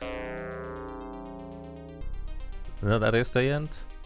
Let's see if it overwrote my save. Load game. Okay, we're back here. Okay, so defeating Xanathar is straight up the end. It's kind of funny to me. We accumulated so much gear and everything, but all we needed was just a ranger with a sword dancing in circles until we win. You confirm this isn't the intended ending. It's just so weird to me that it just closes the application. Like, not even at the end, at the very end. It just straight up closes the game. No, the big question is, when did the game steal my items? Plus, this kind of pretty much confirms that this is floor 12, because I believe 7 floors below the Dwarven posse. The Dwarven are like 5, plus 7 is 12. So, and this here was green 1, then this is green 2, and now we are here. I don't know if there's gonna be a way back. It's entirely plausible that we are not going to be able to get back from where we are in order to explore previous floors. So, well, we'll see, I guess. Okay, anyways, we beat the game. Hooray. Now what? I was gonna grab the key. Okay, let me just start mapping things again. Alright. Let's go here. So we are facing south here. 1, 2, 3, 4, 5, 6 steps. 1, 2, 3, 4, 5, 6 steps. Then there is a room like this. It does have pillars, kind of like here, with eyes on them. And then there's 3 golems, and also the little niches on the side with vitality potions. I was gonna leave it this way. I don't feel like exploring this one. Well, I guess. Am I sure this is all this is to us? Potion of vitality and potion of invisibility.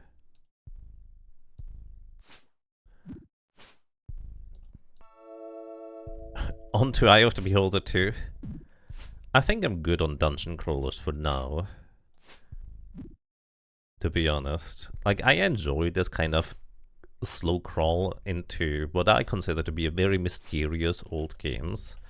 But also, I do like going back to something more current and modern, especially since this is not something that necessarily all the people that like to watch me necessarily enjoy. Plus, let's be real, this kind of dungeon crawler that has no turn frames or turn animation is kind of difficult to follow. I did my best with like the map that I'm just developing on the side, as well as a little overlay so you can see which directional button I'm pressing in order to more clearly illustrate as to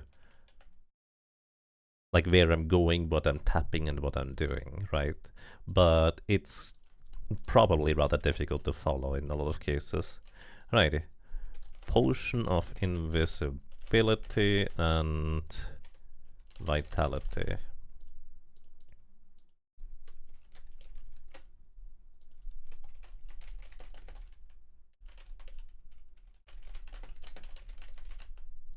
So what's then the thing about the Oracle and needing to power it up though? I wonder what that's about. Good morning. Oh. Yeah. Yeah. I mean, I will probably, well, I will definitely come back to play more of these old dungeon crawler games. That's just going to be what's happening. Okay, let's reload the save. Because I use skull keys. I don't know if we need those skull keys. I just wanted to map out this place. And I don't care about these items on here. We can leave them there. It's gonna keep stealing more of my items. Then this place here, clicking this teleports me to a different room. And I don't know where this room is. Clicking here brings us back to the original room we started in. Clicking this one is also once again a different room. And clicking these things again teleports us one tile forward from where we currently are, for whatever that means. So this was the middle switch we hit right there. And we haven't seen any pass-through walls in this area so far. But a bunch of hidden switches and buttons in all sorts of places. But I've also not been particularly careful about exploring the place for what it's worth. Oh wait, this is where we are? I think we were through here, through this wall. If I'm not mistaken.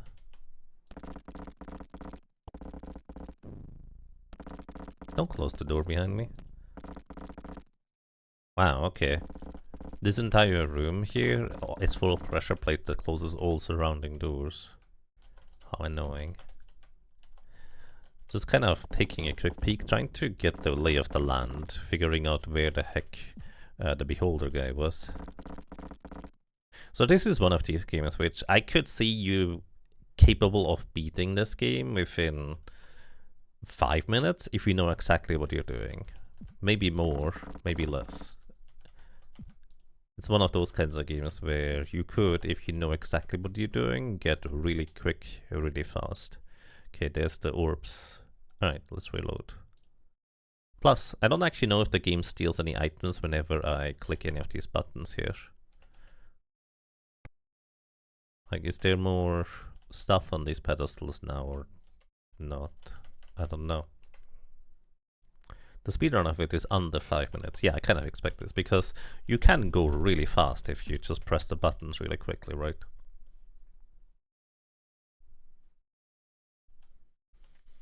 Okay, so this switch here just teleports us one step forward, but only basically these things just teleport you one step forward if you're already in the room. I'm just stepping backwards repeatedly just to see if there's more items on the pedestals. No. Okay, it doesn't look like the buttons are what steal my items. Anyways, we also don't know where this opens from or to, or what it's worth. This is basically the only way forward here.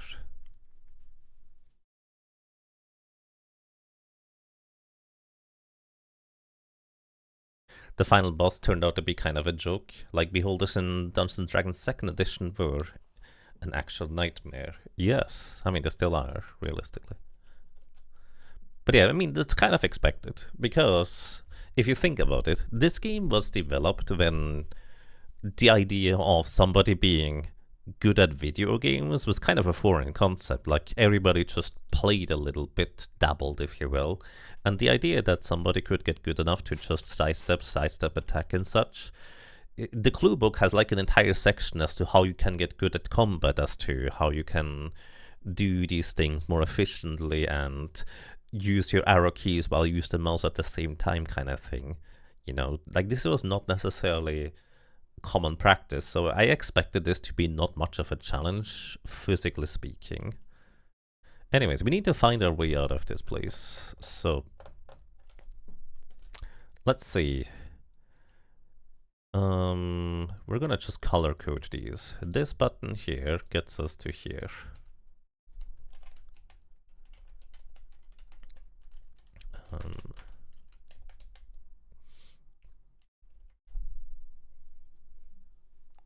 Which is very strange because this is functionally like a one-way wall, right?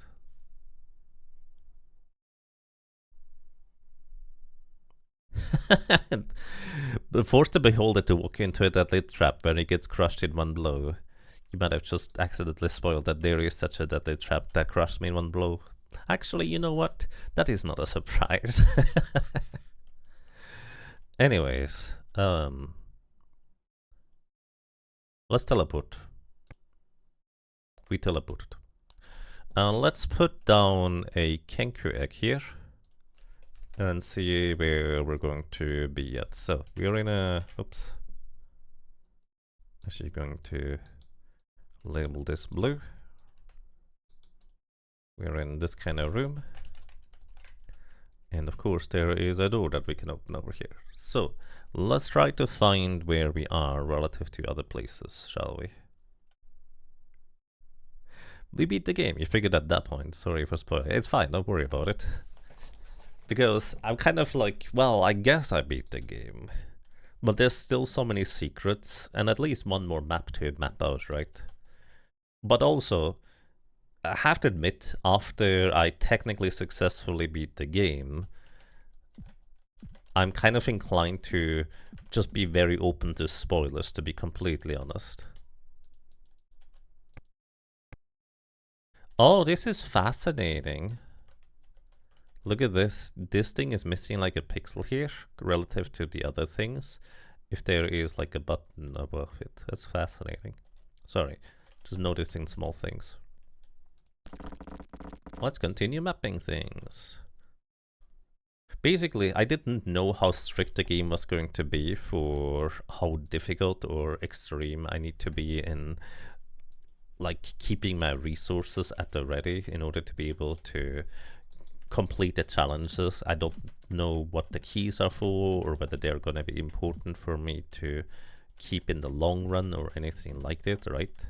So this is kind of where my head was at. So it's like, I guess I know now that beating the game is not that difficult. However, the game still holds many secrets that I'm just kind of curious as to what they are about. 1, 2, 3. Okay, 1, 2, 3, and this is another door south.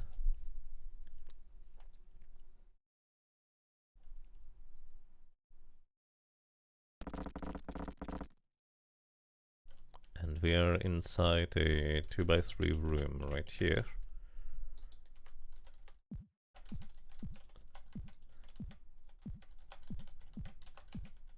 Alright, and this appears to be dead end.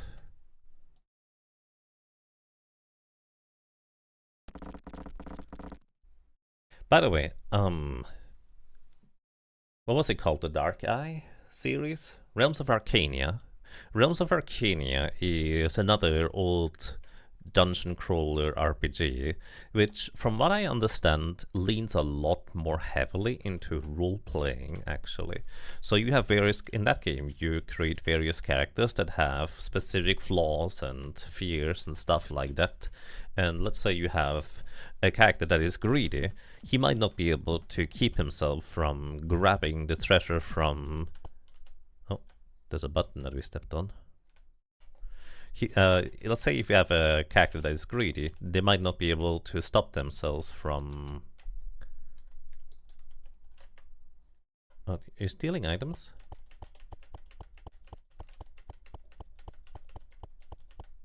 Doesn't seem like it.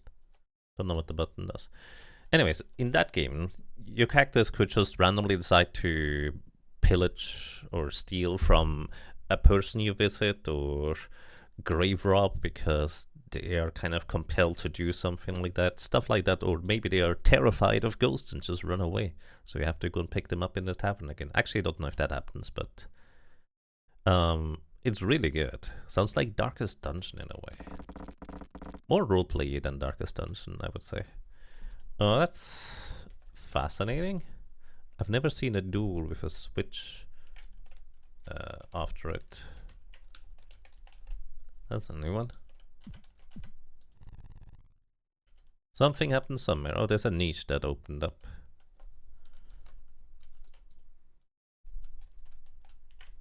Let me actually just color code this in green, I guess. Then stepping here closes the door again. We get a wand. What kind of wand is it?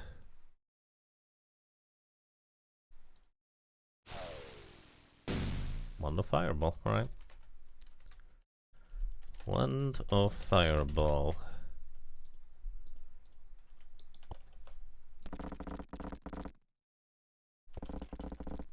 And the niche is still there. Sometimes I'm wondering whether I just missed things. And they were there, they were there to begin with. But who knows? I certainly don't. I have no idea what the heck I'm doing. Alrighty, let's see. What do we have over here? The dungeon continues. Which is not a surprise, let's be real. It continues west. Oops, let's not deviate from a standard ground color. Let me mark this entire thing and just move it over to have a bit more space. I don't know how far this is gonna go. 1, 2, 3, 4, 5, 6, 7, 8. 1, 2, 3, 4, 5, 6, 7, 8. And then it goes north. Frankly, this entire area is very surprising to me on how nice it is. Like, it started out as being deadly, as well as really weird to figure out how to get into it to begin with. But besides that, we managed to basically randomly just walk over to the beholder without any trouble. Room of the Spheres. Interesting. So I kind of expected there to be like a very complex teleport maze or anything else I needed to accomplish here. Actually, question. Feel free to let me know. Just yes or no, no details please. Is there a secret ending or something of that equivalent in this game?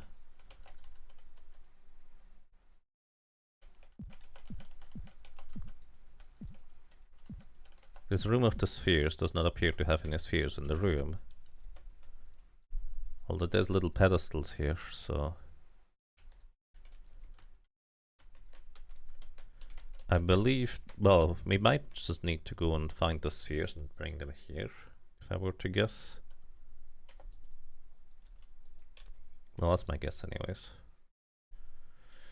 I'm gonna label this as purple because presumably I need to backtrack here once we find where the spheres are.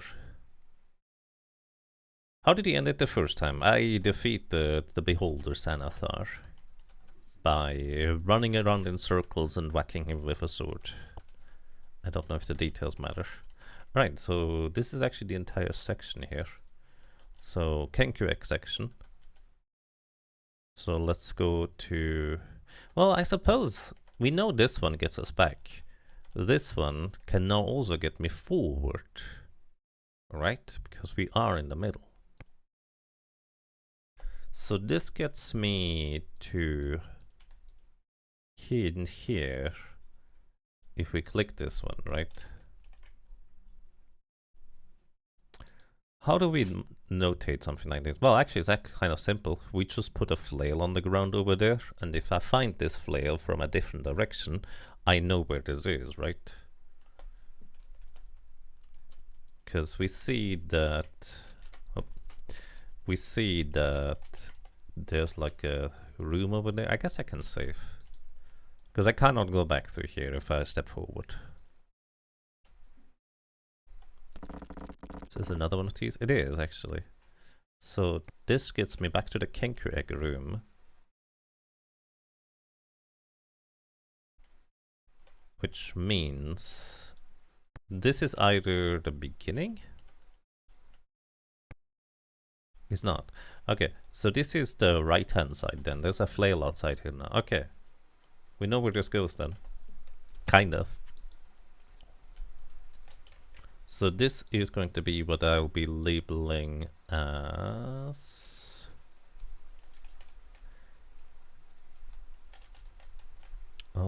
let's... We have red, we have blue. Now we go... Also, let's link the teleport. We have red, we have blue.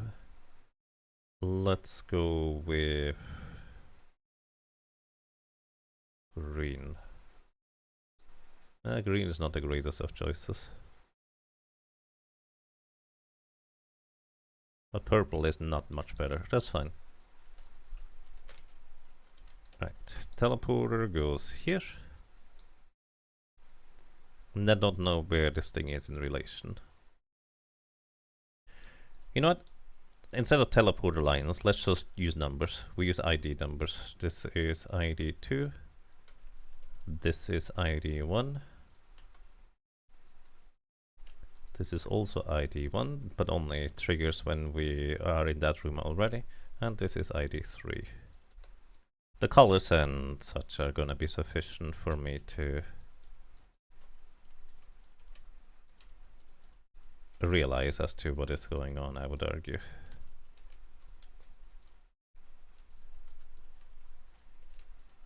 Maybe if I come back to this map here 5 years down the road, I'm not gonna remember, but that would be alright.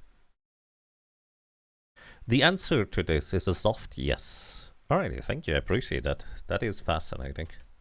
So there is some variance that we can explore in some capacity, whatever that means.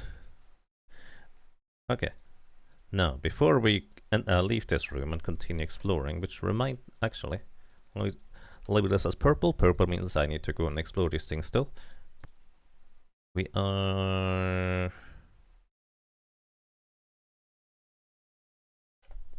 Where is this?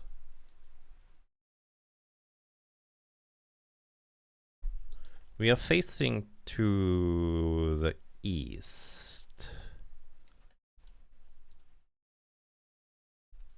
Huh.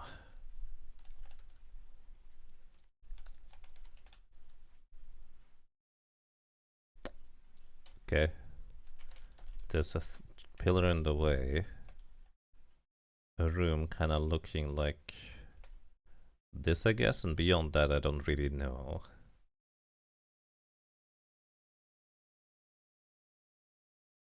I initially thought I might recognize this room, but no, this is a different one. Don't know where this is, but there's a pillar in the way. We cannot go that way. It's peculiar.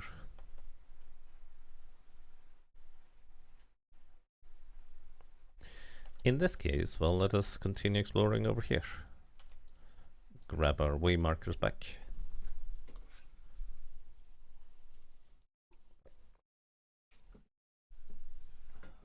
And continue exploring this direction, I suppose. Or do we go south first? I think we go south first, actually. We go south first, so... this appears to be going around the bend like this, I guess. 1, 2, 3, yep. So that is 1, 2, 3, that is correct. And then we go 1, 2, 3, 4. 1, 2, 3, 4. I've not been that thorough with checking all of the walls. But, I mean, there could still be secrets in these.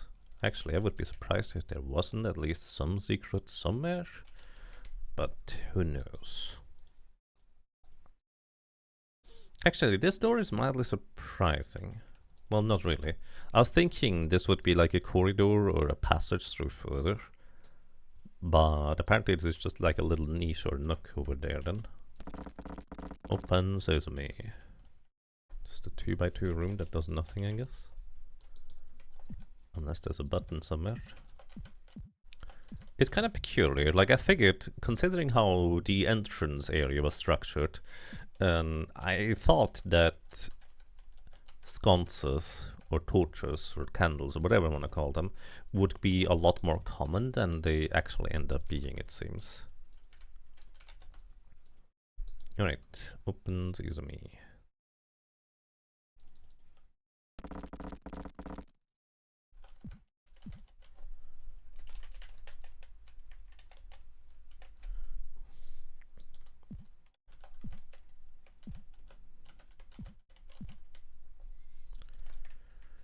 Alright, there's another door here. Label this as purple because I'm gonna go the other way first. Kind of hoping this loops back around there so I know where this room is. Is this... It's the same kind of setup again.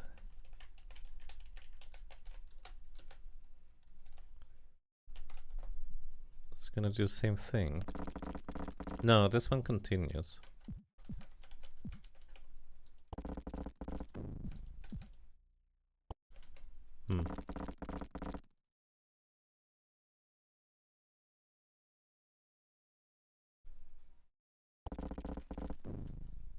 Alright, so welcome to... Oh, another one.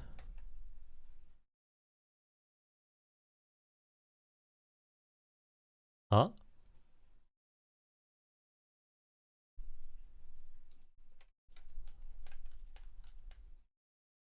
Really? Let me see if I can backtrack. Yeah.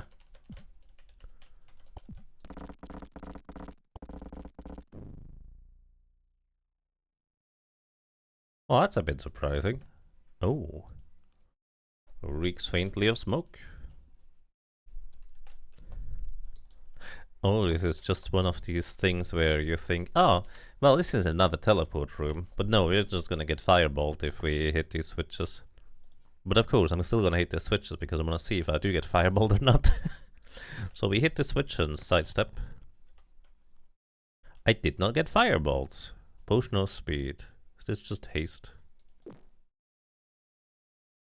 Romp feels fast and agile.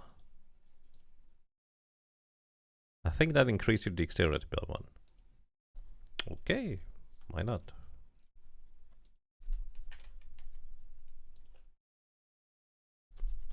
Click switch. Potion of speed plus 1 dex? Question mark? Because I'm not gonna go back to check. It's fine. Hey, Milk Rips and welcome, Profness. Hope you're both having a lovely day today.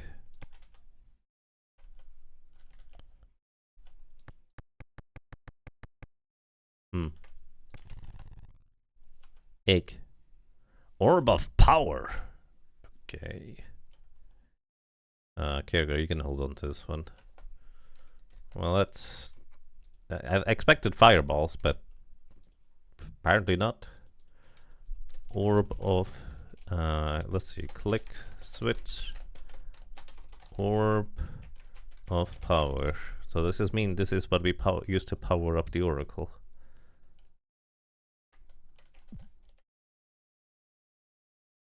Maybe what also could happen is that this is supposed to punish the players that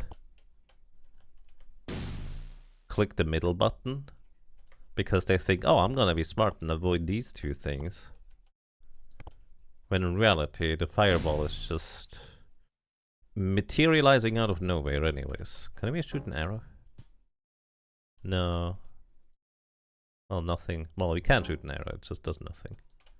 It's still so bizarre on how that previous room reacted to an arrow. Kinda, you know what? Kinda makes me think there might be more of these rooms that could be activated by just tossing things through walls. I mean, there probably are, but how am I supposed to figure these out? Unless I just happen to suss them out, I guess. Alright, we are now over here. Let's continue exploring. Fascinating. I am curious how much I have missed at this point. Okay, this is the little room that we have been in. We know there's like hidden switches in all of these tiles that just close the doors no matter where you go. South, this is where I came from, right? Just double checking. Yes, this is indeed where I came from. Okay, and this appears to be just like going here, here, and here. Mark them purple so we explore them later. You can't have missed an incredible amount. Your maps on prior floors at least seem to fill the allotted space. Yeah, mostly, with some exceptions. But also, there's of course going to be those arcane and bizarre ways of how you will probably be able to like do some secret quests. I think somebody mentioned that the initial secret quests, they seem quite reasonable to try and figure out, but then the later ones, apparently, there's no way to get those without a clue book. Which, I have mentioned this before, but... Oh, there's a button here. This is kind of the era where selling clue books in order to gain extra money from the game you sell was kind of starting to crop up more and more for these games, so to speak. So some games basically made some puzzles just ridiculously difficult and stupid to try and figure out naturally in order to sell more clue books. Other games, which I guess Eye of the Beholder falls more into the secondary category, is more in the vein of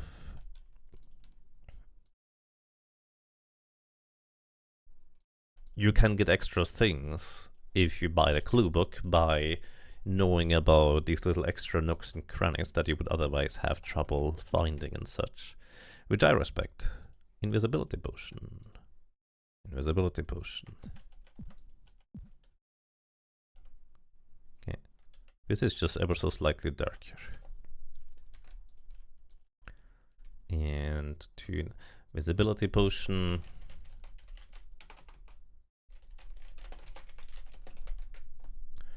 Right there. Alright.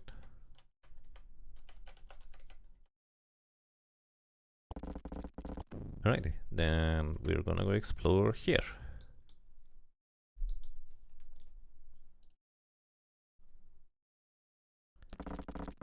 I would be very shocked if we couldn't backtrack somehow, which I guess is kind of the main mystery that I'm happy to try and figure out here.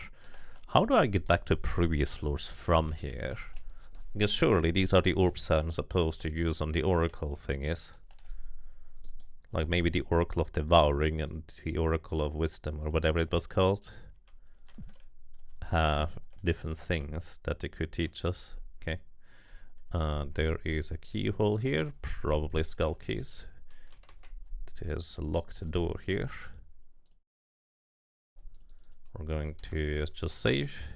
Mark this as purple. I'm gonna come back here to check after.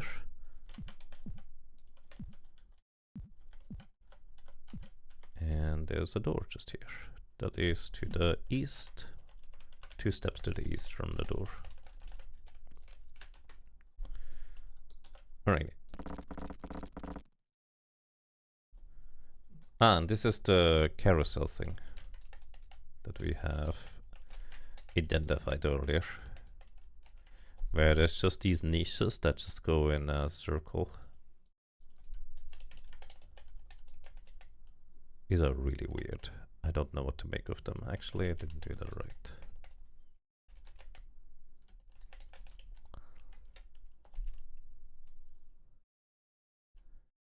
Cannot attach note to empty cell. That's fine. These niches appear to be a carousel of sorts. Anytime you interact with it, it rotates the items inside 1 step clockwise. It's entirely possible that we wouldn't, like, think of this as like a atomic reactor where you need to put in 4 orbs of power in order to start up a machine. That's kind of where my mind goes. Like, this is, sure, there's food in here,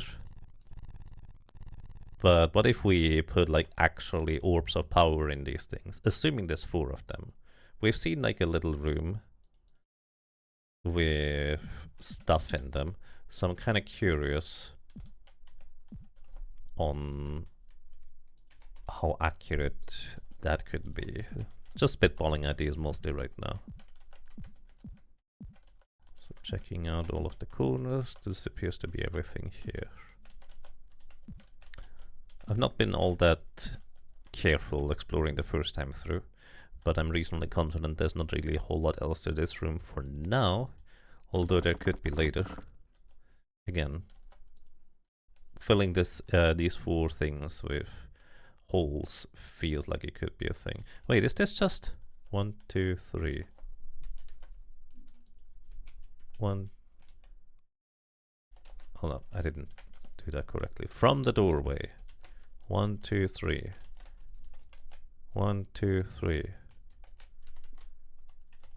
Why? This is just the other side of this. Is this just to waste my keys? I just saved, right? Just like doubly sure. There's a wand in here. There's even more of it. I think this was the... Yeah, magic missile wand. I mean, unless this is like an infinite wand of magic missiles, this does not seem worthwhile. And I guess we can now walk through. I'm not using this for this, but okay. Wand of magic missile.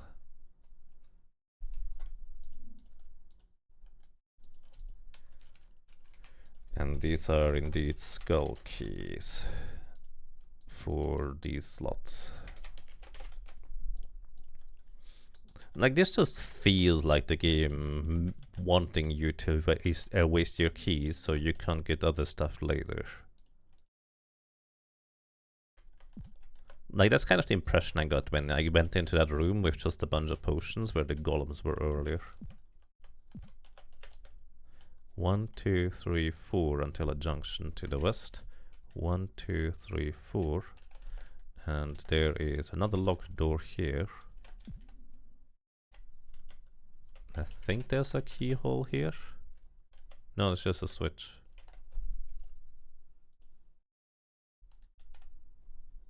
And according to my map, this can't go particularly far. Like, this is like just one room.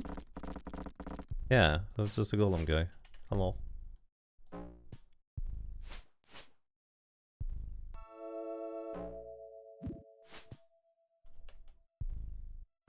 Every time he takes a step, he could have punched us instead if I didn't back off. But I guess the saving grace of these guys is that they are actually slow. So you can actually just whack them. Other enemies, when they step forward, they immediately hit you as soon as they take a step forward. These guys appear to be different for what it's worth. Just a golem inside.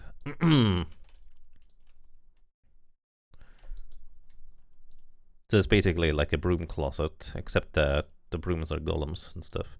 1, 2, 3, 4 until we enter a big room. 1, 2, 3, 4. We are inside a big room. And this room goes 2 steps south. And 1, 2, 3 steps across. 1, 2, 3 steps across. And it also looks like there are orbs on a pedestal here. 3 of them, I guess. Orb of power. Who can handle that much power? Taco. Taco is gonna be the power orb holder. Taco is the one that defeated the Eye of the Beholder in the alternate universe after all. It just makes sense. 3 orbs of power. Well, that does make 4. So I did actually remember correctly. That's peculiar. Is this door closed? It is. There's a button.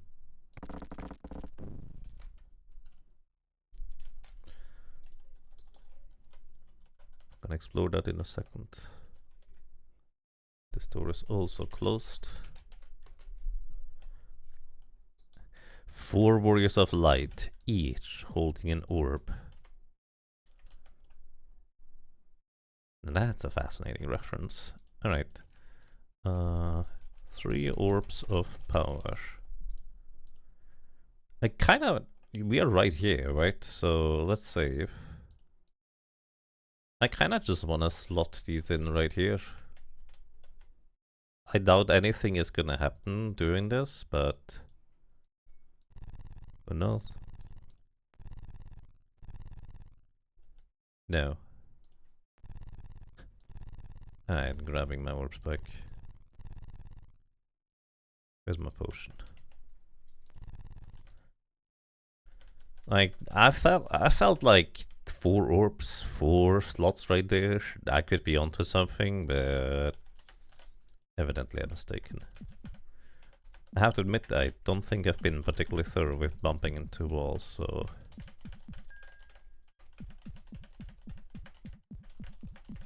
okay, now that we have a very thorough headache, let's see what's over here.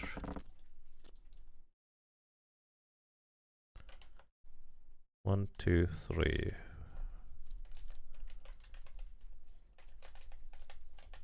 One south and 1, 2, 3. Well, I mean, it just fills up the area nicely. I guess, wasn't this the room that just, for some peculiar reason, just didn't have anything in it? I think that was exactly the room, wasn't it?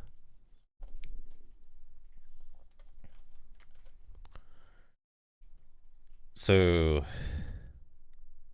oh, maybe I need to do this the other way around. What if I put all of the orbs on the table?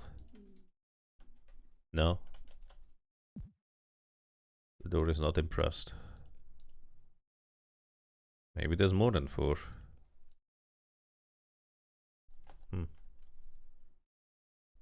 I don't know what to do with this, so I guess I'm marking this purple as to something to come back to.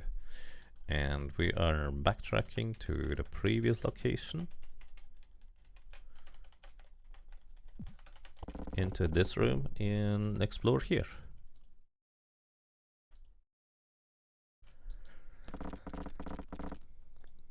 Is this where Xanathar is?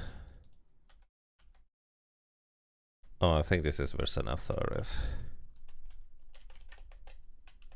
Oops. Undo, undo.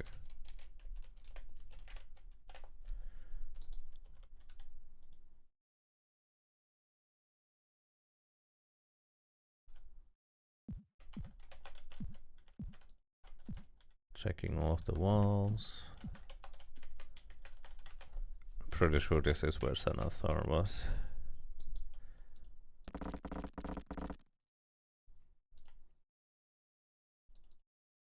Yeah, it is. More attack. He missed. Can he hit himself with this? That would be kind of funny. Oh, there's no button to close the door behind me. There's a scorching fire orb thing here. Then what else? Light beam has been broken. It has. Oh look, there's another. There's a stone orb. Wait, we already had that one. There's also spikes on the floor. Stone holy symbol. Wait, did you steal all of my teleport items? It just closest to the game. I actually didn't remember that part. Alright, 4-1, yes.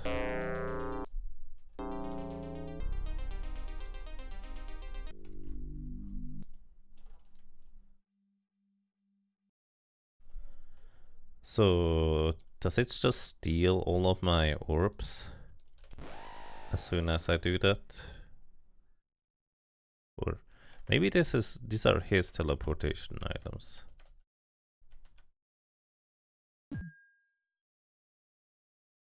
Yeah, these are all of them. Oh, you know what? This is the other side of the room we saw earlier. Does he not follow me anymore? Has he lost track?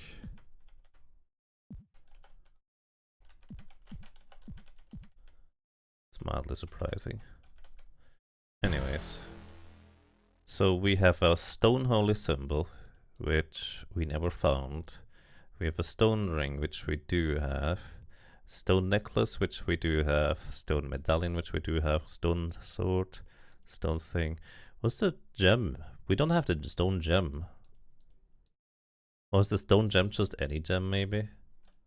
I could explain things. Huh. Well, we now know where this is. This is behind this. We were inside this wall earlier. So this is kind of looping back around here. So I guess let's start mapping it from this side then, because I can. Alright. Gonna mark this as red. It has a niche. Niche with almost all stone items. Missing the gem.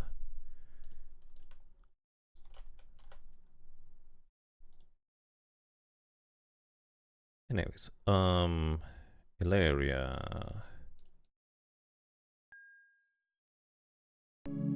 Resurrect Raha. And then we can probably just rest here. It's gonna be kind of funny. Because we just walked past Xanathar into his room, stole his stuff, triggered his traps, and now just, you know,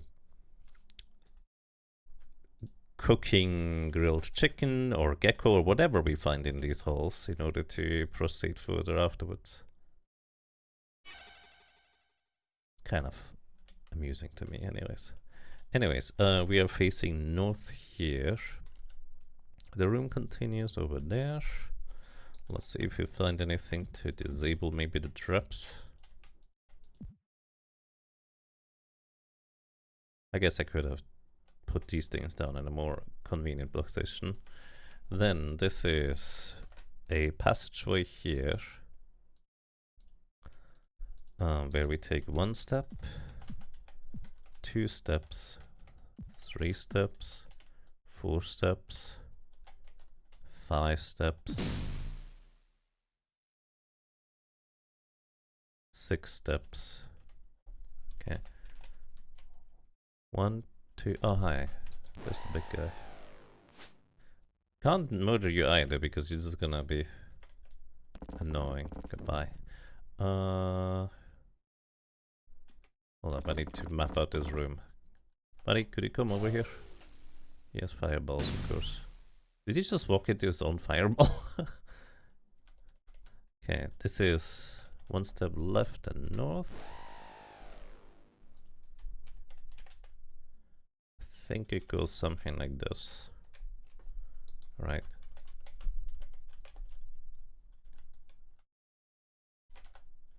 Yeah.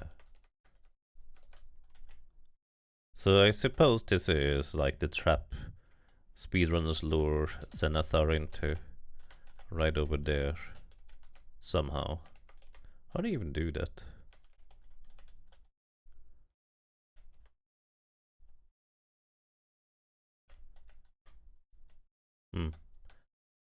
Presumably there is some way of doing so.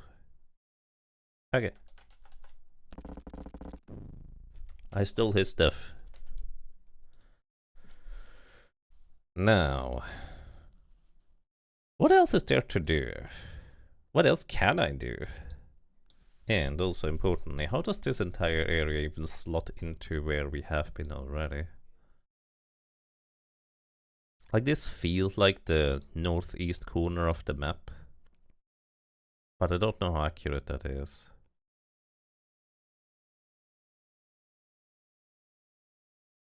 You did miss a few things. Right. I mean, it's kind of difficult to pay close attention. Inside of the room? Actually, you know what? At this point, let's say, feel free to give me nudges in the direction. Anytime I effectively beat the game, if you will, I'm just curious what else the game has in stock, like the secrets and all the kinds of things that I haven't found yet. So let me put it this way, I'm just open for guidance at this point. If anybody knows where to go, what I can do, I will be curious to just learn, because this game is very fascinating to me, and I just want to know what else, like, there is, so to speak. Like, what have I not managed to find yet, stuff like that. Okay. You can manipulate Zenithar to walk into the trap by standing in the correct square, but it's been a few years since you saw it. You missed a bit on the previous wall. Also, you left Severus on the ground. I left Severus on the ground? Who's Severus? You also missed a thing or two in the dwarf floors. I have missed plenty of things in the dwarf floors, but I don't know how to get back there. So, okay, so we can go back to green in this case. Actually, feel free to let me know.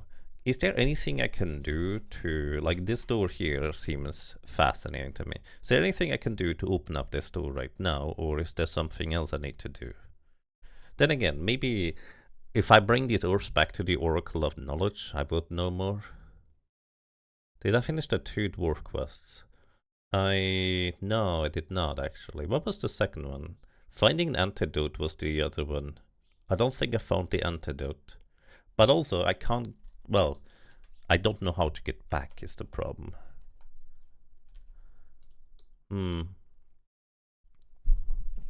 That door might be from the other side only. Okay, fair enough. What was this room over here? I forget. Let's go to... where are we right now? We are here. We want to go south. So if we go to 2...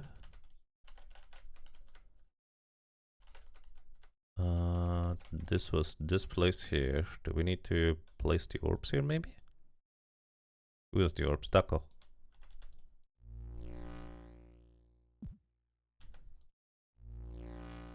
Ooh. Ah. Ew.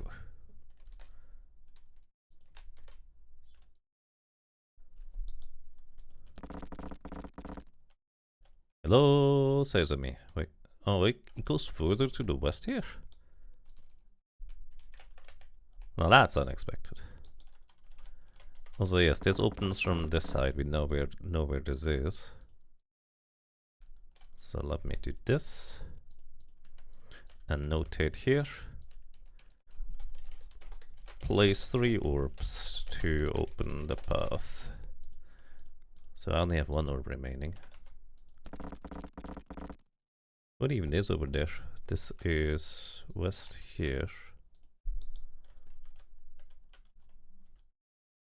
Long hallway. Sphere for animation.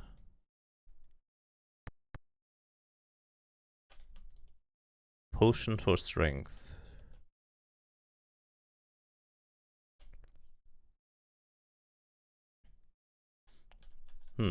Interesting. Let me move this entire area here a little bit over.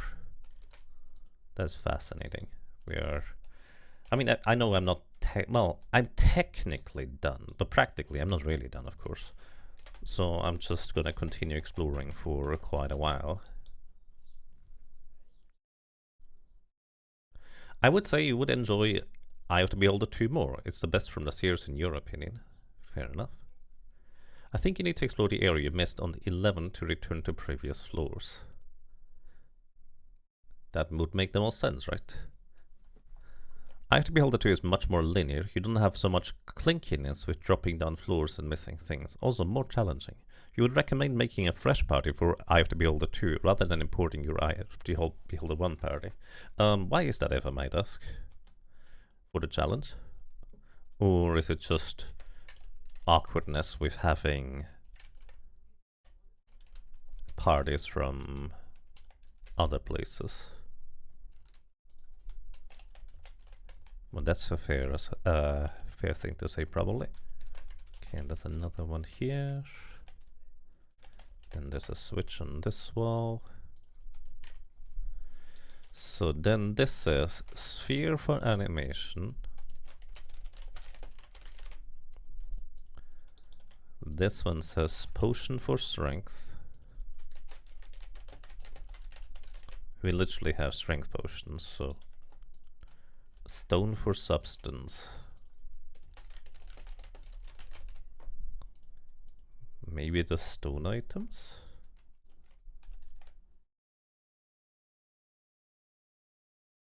After Beholder 1 is full of overpowered gear, which After Beholder 2 is not. So if you bring all the gear, you do not find anything worth picking up for 80% of the game. Ah, yes. That actually is a very good reason for me to make a new party there, I will say. Because I like finding new equipment that is interesting or even an upgrade. Okay, that's a door. So I'm always a little bit in two minds when I find like an amazing piece of equipment that I just carry for the rest of the game. So like on one hand, that's kind of neat. On the other hand, well, it's not really much equipment to look forward to then, is there? Hey Etir, welcome. You don't have the HP values for that. Into the Dun home. Welcome to. Hope you're doing well, thank you. So stone for substance. Let me just play around with this, shall we? Stone for substance. Any of them? Stone dagger. Potion for strength. Run past these. And sphere for animation.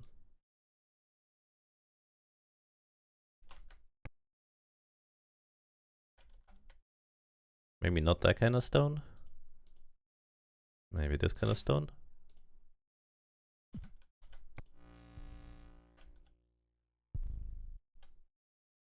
You friendly? No. Why not? I made you. Is he attacking me? I think he's attacking me. I'm actually not sure. Hit again. Yeah, he's attacking me. Why can you do that?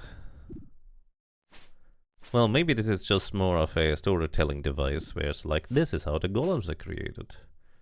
Why is this guy so strong? Or hard to hit? Maybe that's just normal. Let's see if he drops anything interesting if I do this. Do you give me my stone back if I do this? No. It just eats the stone. Do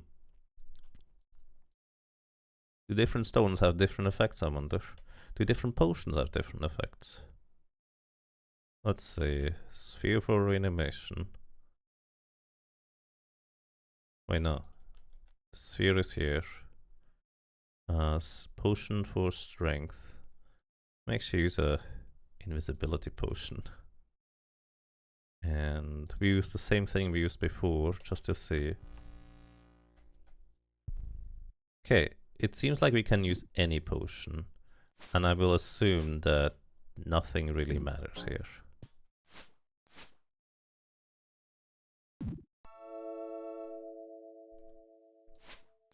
If you want the challenge, make a fresh After Beholder 1 party and import it to After Beholder 2. Because you start at a higher level than After Beholder 2. Kergar got murdered. Let's briefly see what's over here. It keeps going. Oh. I suppose that's not terribly surprising. Oh, it just keeps shooting too. Rude. I'm trying to explore the walls.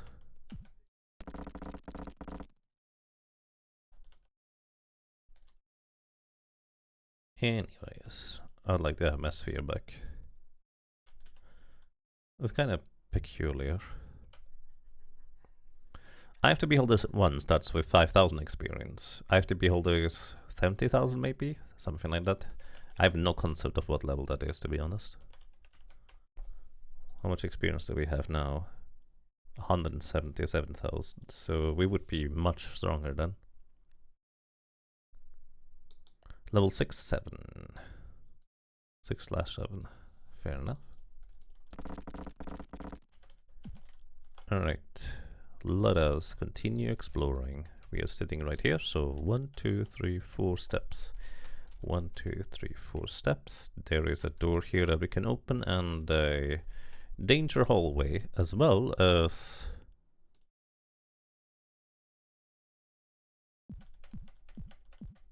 an entire section over here.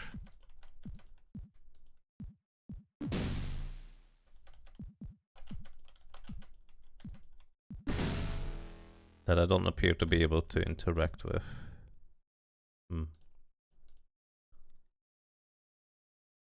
1, 2, 3, 4, 5. Fireball. 6.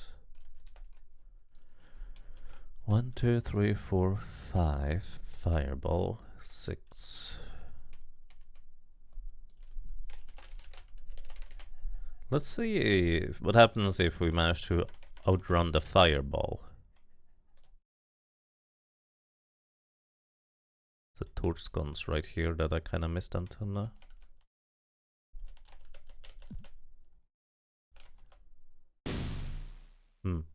Nothing happens. Nothing interesting anyways. Well, nothing to do but go through the door here, I suppose.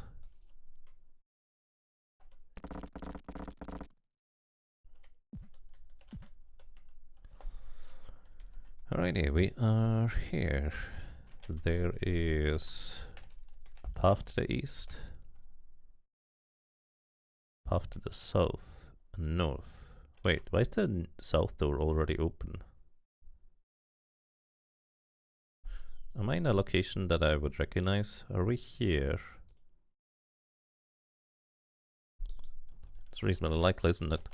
Let's keep going south. Yes. Just double checking. Yes, we are indeed here. Okay, we know how these two pieces fit together now. That is nice. So let me just move that accordingly.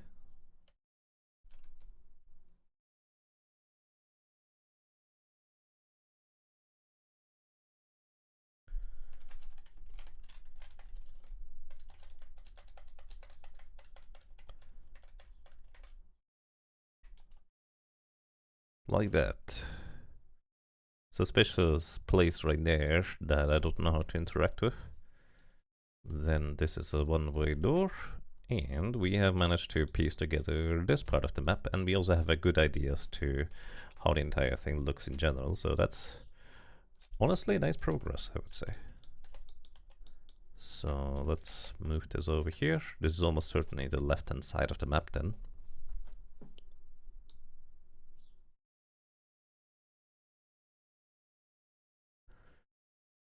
Alrighty.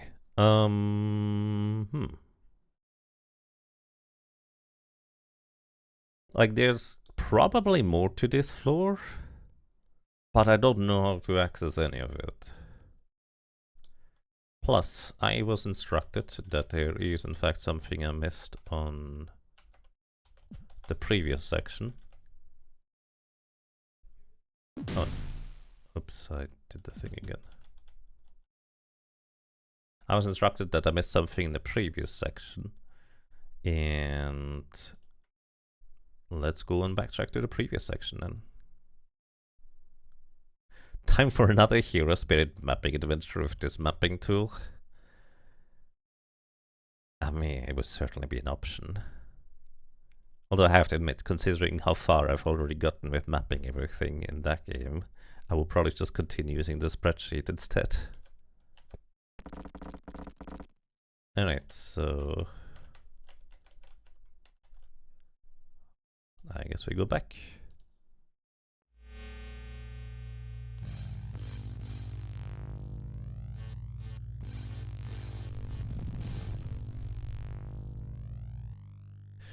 Alrighty, so we are back in green on this place. Clearly there's something I missed on how to get over there to the east.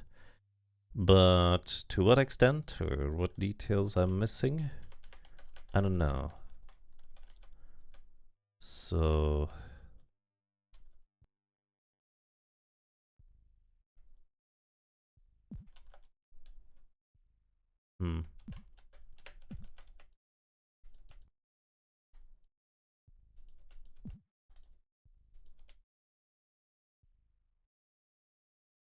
well, how do I do anything? Actually, I guess that may... Let me go back to the rotation thingy magic. Wait, I need to go right here. Okay, we're back in the rotation thingy magic. We're gonna turn this entire thing 3 times, so it is facing to the east. Right, so for reference, I was here, I went all the way back around through here. Now I rotated this entire thing, so it lets me go through the east side, so we are on the east side here now. So I assume this is where I missed something, because it is both close enough to the bottom right that there could reasonably be a connection, even without teleports. Plus, there was just suspiciously nothing here that I could find to do or check out at all. So I don't know where I missed something, but this would make the most sense to me that I, well, did miss something. So maybe this is the what. I have no idea what the what means, but this probably hints towards something or another. Also, when we were walking in a circle in that room, suddenly a mind flare appeared, indicating that there is in fact more to do in that room still. But I don't know what. We are now right here. What or watch? Watch. Watch what?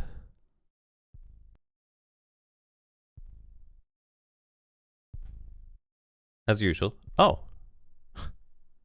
I just missed a button here.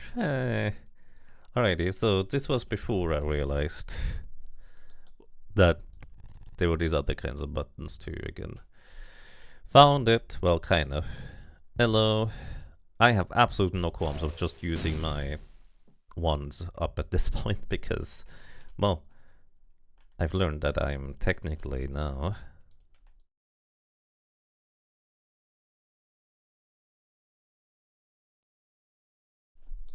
I've functionally beaten the game, so we should just keep using up all of our resources now until none of them remain.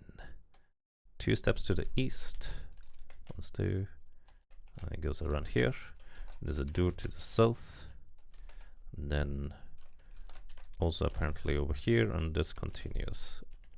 Let us take a closer look at the wall. Basically, I've just stared at the top left corner because this one is really difficult to find, like the hidden buttons in that location on the walls.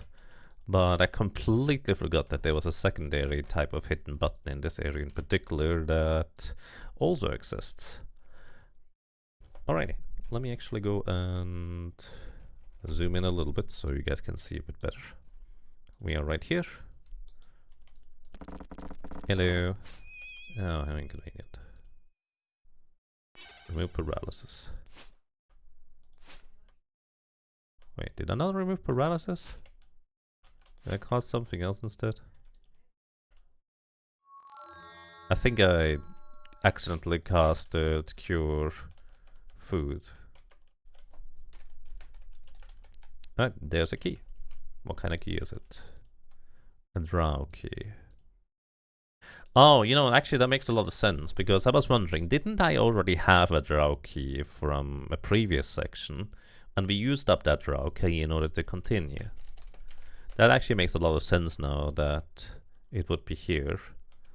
Because in the back of my mind, and I didn't pursue that thought any further, I was like, huh, wasn't that drow key from a different area? Yes, it was.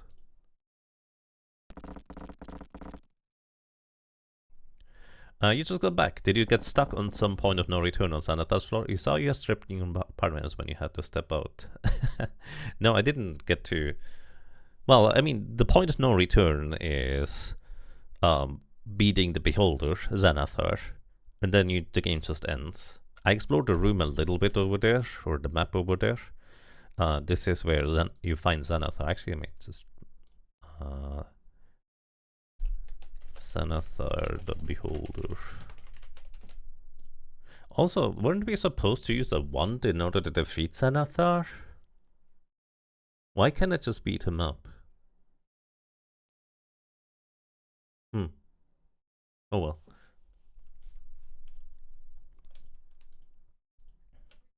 Anyways, we explored this area here a little bit. There's a very deadly niche over here with all sorts of stone items where I stole the stone symbol from because I didn't have that, but it didn't have the stone gem in it for what it's worth, so I'm not sure what's up with that.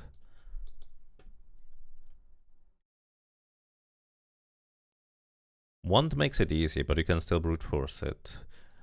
I assume I have the wand, but I'm actually really not sure. One of the wands I picked up tells me that I can't use it like that when I try to use it with my mage as a weapon like this. But I have absolutely no idea which one of the ones it is at this point. It's been a lot of inventory and item shuffling around.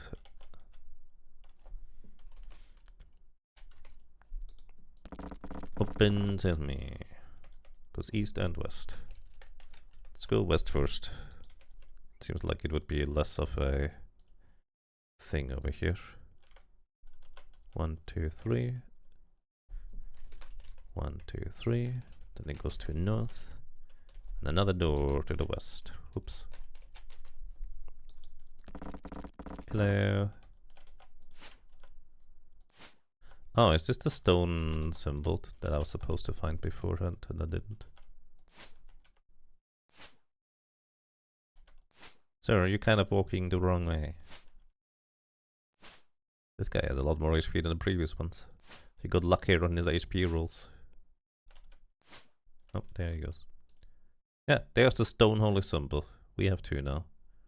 I'm gonna leave it here. Anyways, unless I mismapped, the room goes like this.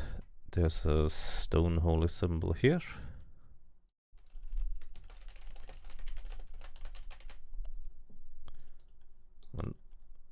Is the stone gem just a stone? Wait, the stone gem might just be a stone. Then we have a spell book. What kind of spells are in there?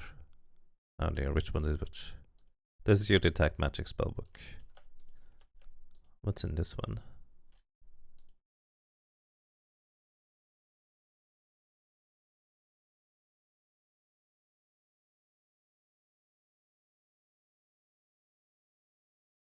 I think this is your standard spellbook, buddy.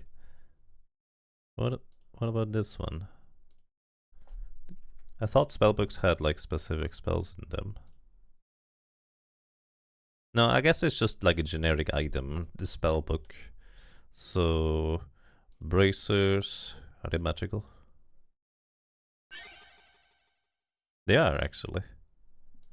Let's see, you have 8 AC right now. Now you have 6, that's minus 2 AC, that's actually really good. Let me notate this. Equipment. Magical bracers. Minus 2 AC, because less AC is better in this game. Armor class is AC. A magical ring. Don't know what it does. And human bones. And magical dagger, the flicker.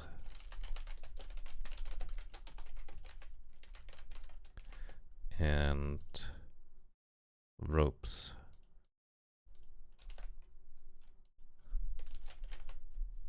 Rope. Okay. It's a throwing dagger. Of course it is. I mean, what else would it be? Does it come back when it hits an enemy, maybe? Who wants to try? Yeah, you can try it next time. Okay. That is peculiar. But we are not done exploring this place yet. 1, 2, 3, 4 east. So we're here. 1, 2, 3, 4 east. The path appears to go like this. I also haven't actually checked any of the walls, to be honest.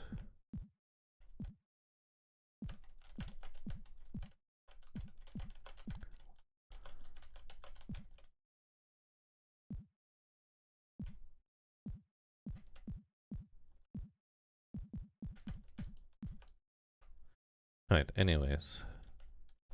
Then it goes like this. Let's just trace the hallway. It goes like this. And there's a door. What's through the door? A meaning, good thing it didn't paralyze absolutely everybody. Oh, hold on. I need to rest.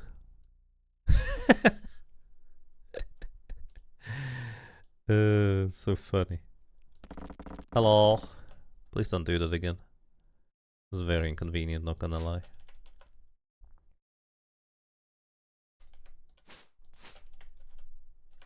Actually, throw the dagger at him.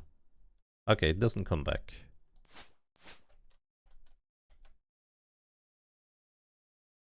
It's magical. I don't know how good it is. And it's just a 2x2 room. Which is very peculiar. Because it feels like there should be more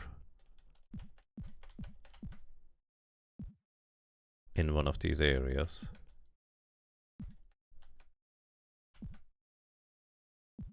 Like, surely that's not just where Mind Flayer is and nothing else. Well, I say that mostly because this area here is over here. Like, this feels like there should be something here. But I don't know. The game doesn't let me through either. From what it seems like. Okay, well. What can we even do now? We're actually stuck on this floor for now. Well, are we? Oh! No, we're not anymore. We now have the stone holy symbol that allows us to go back. We were stuck on this floor until we found the stone holy symbol. Then again, I did snatch that one from Xanathar's lair as well. So that was another way of doing things. Now we can actually go through here. I actually don't know where this leads. Do I?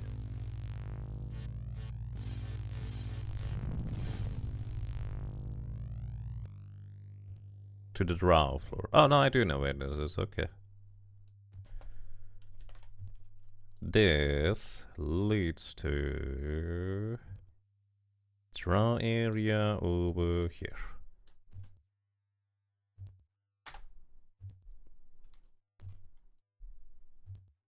This one. We still don't have the gemstone one. Is it literally just any stone, maybe? So you know it's a stone gemstone, so it's just a stone. But these things are supposed to be magical in nature, so yeah, I don't know. A mystery, but we also managed to get back out of here, so that's good news, technically. Where do I want to go now? I want to go back to the Oracle because we do have the orb thingy. The orb of power. So I want to go to the dwarven place, right? Stone necklace, stone spider floor, stone medallion. So stone medallion it is. This one.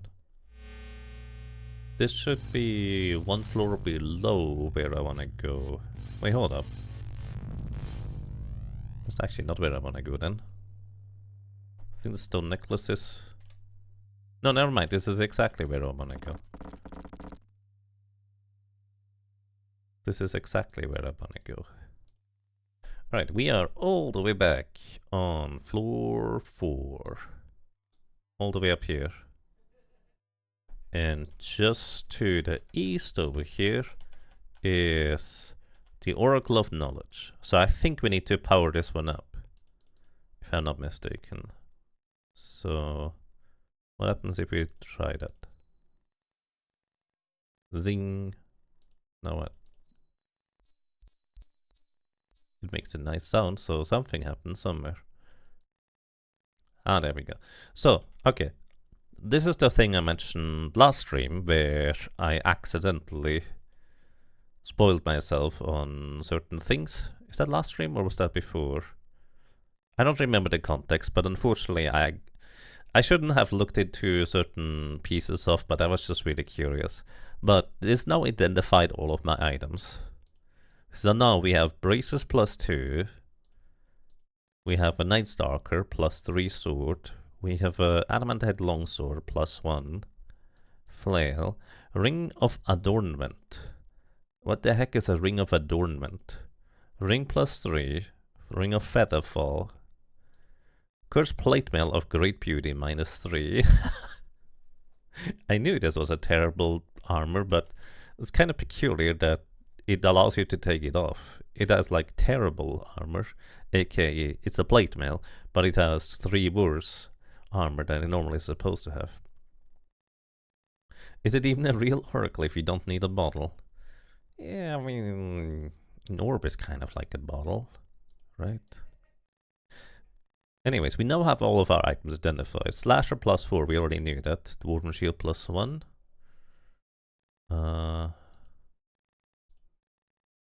Banded Armor +3. Ring of Featherfall, we knew that. Ring of Sustenance. Does your food go down slower than the other people? What does a Ring of Adornment do? What does a Ring of Sustenance do? Scepter of Kingly Might? I also don't know what that does. Wait, is that thing even magical? I've used it as a weapon for a while. It's not even magical. Flicker +5 dagger. That's crazy, actually. One of Fireballs, one of Lightning, one of Frost, one of Fireball, one of Frost, one of Lightning, Magic Missile, and Frost. Where's the other one? Ring of Protection +2. Ring of Wizardry. This gives you extra spell slots. Ring +2. I think that's just armor class. Wait, what's +2 and protection +2? What's the difference? You have 3 armor class. 1. Isn't that the same thing? Luckstone Medallion. What does that do? Does anybody know? Cursed Sling -3. I was using that for a long time because it was magical and the other one was not. It's a -3 sling. This is the one from the Path of Greed, so I guess that's appropriate. That's kind of funny though. What else do we have? You actually have nothing magical on you. Cursed Axe -3. I was thinking this was not that great, but I used it because it was magical for a long time. Well, now we know. That's kind of funny. Anyways, putting the orb in here powers up the oracle, which is nice. Ring of Adornment sounds like the Ring of Decoration, which is just a ring, I guess. Plate Mail of Great Beauty -3 sounds like if MMOs were honest about how their revealing chest plates would actually work defensively. Right. You don't know about this game, but in some other games, Ring of Adornment means it's a pretty ring, nothing more. Fantastic. Alrighty. So adornment is literally just decoration, which I respect. You know. Anyways, yeah, it was a cursed sling and it was a cursed dwarven axe. I assumed the dwarven axe was also in the Path of Greed, but I didn't pay that close attention to that one there. You wonder if ring +2 also affects something else, like hit rolls, whereas +2 protection is only AC. That also sounds very plausible. That sounds like it could be a difference. Click on Ginsu, so good. Ginsu? I don't think I have a Ginsu, do I? I don't think I have a Ginsu. We have Night Stalker +3, Slasher +4, Flicker +5 is crazy. We also have some bones that we can try and resurrect, see what happens with them. Anyways, so this is just to identify things. Which also means we don't have the wand that I was supposed to find. Ginsu was a dagger from the first floor, if you remember correctly. I suppose I didn't find that one. Alright, did I heal the dwarf key? No, I don't know how to do that. I was supposed to find a potion in the green floors. So, oh, that's right. Let me actually pull up the map of the green floors. So, we explored only this part of the first green floor before I felt like I didn't have an option aside from jumping down into the lower green floor. And since then, until now, I actually hadn't found a way of how I could get back to the green floor. But now that I know of other buttons, presumably there's a button here somewhere that allows me passage into the next section of this room. So we should go back there. Stone ring. Where was this one going? This one was here. We can get there from here, actually, technically. Right? Kinda? Not really. I mean, kind of.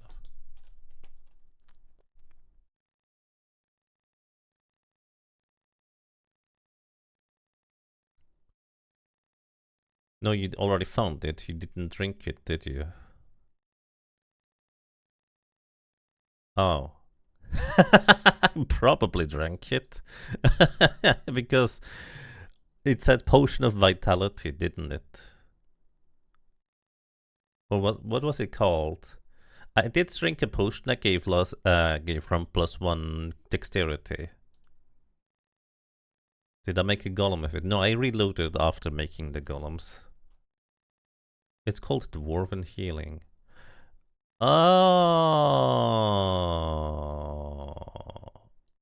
Yeah, I had that since a long time. It's right here. I figured it would be called antidote or poison healing or something, not dwarven healing. I did not register that this was what I needed. Oh. Well, that... Considering how cryptic this game is, I didn't expect it to be this much on the nose.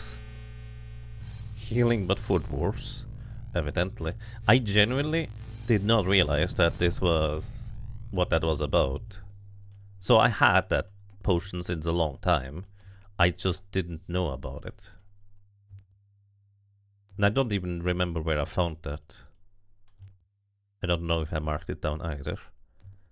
Where do we need to go for the dwarven place? Where's the dwarven place? Stone necklace. Stone necklace it is.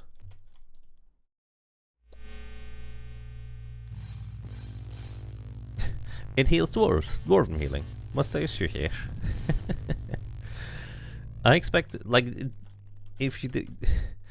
Is it specifically dwarven poison as well, then? Yes, because I suppose it must be specifically dwarven poison, right?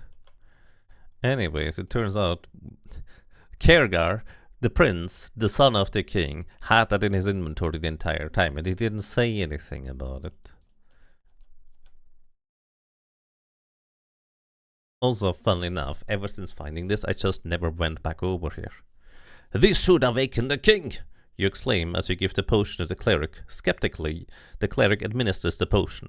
A few moments later, King Tergoth awakens, still weak but very much alive. Quickly, the dwarves explain the past events to King Tergoth, including your part in awakening him from the coma.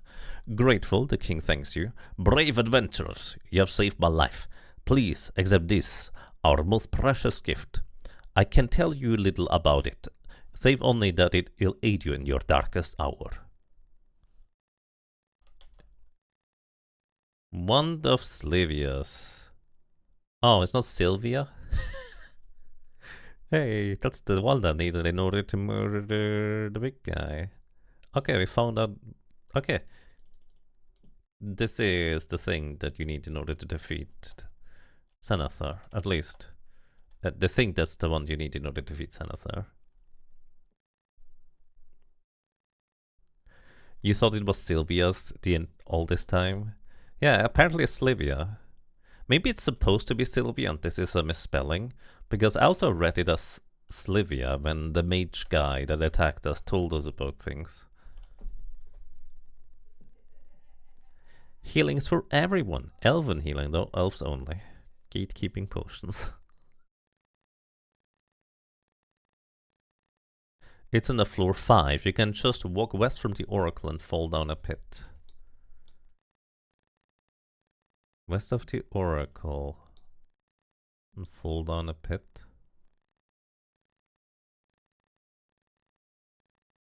Oh. This Oracle? Or a different one? Hello. Welcome to Lady Suda. Hope you're doing well today. I don't know which one you would be. Oh, they were saying how to get to doors quickly. Sorry, I'm reading chat too late. The floor 4 arc, there are pits a bit west of there that you dropped north of. Oh! These ones! Right, I never connected them on the map. You're right. Yeah. I forgot these were pits. I have not walked through here in ages. You're right. I understand now. Yeah, these drop you down here. And then you go around and there you are. Eye of the beholder first thing in the morning. You'd say it's gonna be a great day. Nice. I hope you have a great day indeed. Let's see. So, what else can we do at this point? Because we might be mostly done. Of course, we're not entirely done. Like, there's still the question as to where the heck is the stone, the gemstone, stone gemstone? I don't know what you want to call it. Then, of course, there's more to the green area too. If you want spoilers. Maybe... Well, at this point, because I technically beat the game, I would be open for nudges in the direction, if that makes sense. Like, clearly there's more to this area that I could still explore in some capacity, and I just don't know. Well, I didn't know about the hidden buttons at the time, so we could just go back there, probably. The stone gem is not in the game. The portal exists, though, and if you edit the game to create a stone gem, it works. Okay. Fair enough. So it's just... it's like the 8th or 9th magic elemental in Secret of Mana. It doesn't actually exist. Actually, no, this one technically exists. Fair enough. When you first got here, you were the Beholder Slayer. You were a kid when you first played, and that area scared you. I mean, that's very fair. Actually, if you managed to get there as a kid, that's impressive. There are unused rooms in floors 1 through 3 with stone gem portals. Burning Hands is in the game, but there's no scroll to learn it, so only have it from a mage NPC. Ah, that's why. Somebody mentioned Burning Hands, but I had no idea how you would get that anywhere. But yeah, what else do we do at this point? Maybe now is the time to crack open the clue book and go to the top floor and see all the things that I have missed at this point. Then again, the clue book is just gonna straight up tell me these things, isn't it? You think I got most of the stuff? That is actually very reassuring, because I did try to be very thorough. Like, I feel like these old games especially are just really fascinating to me in so many ways. So I like just kind of giving them enough time to hopefully figure out what the heck we can do.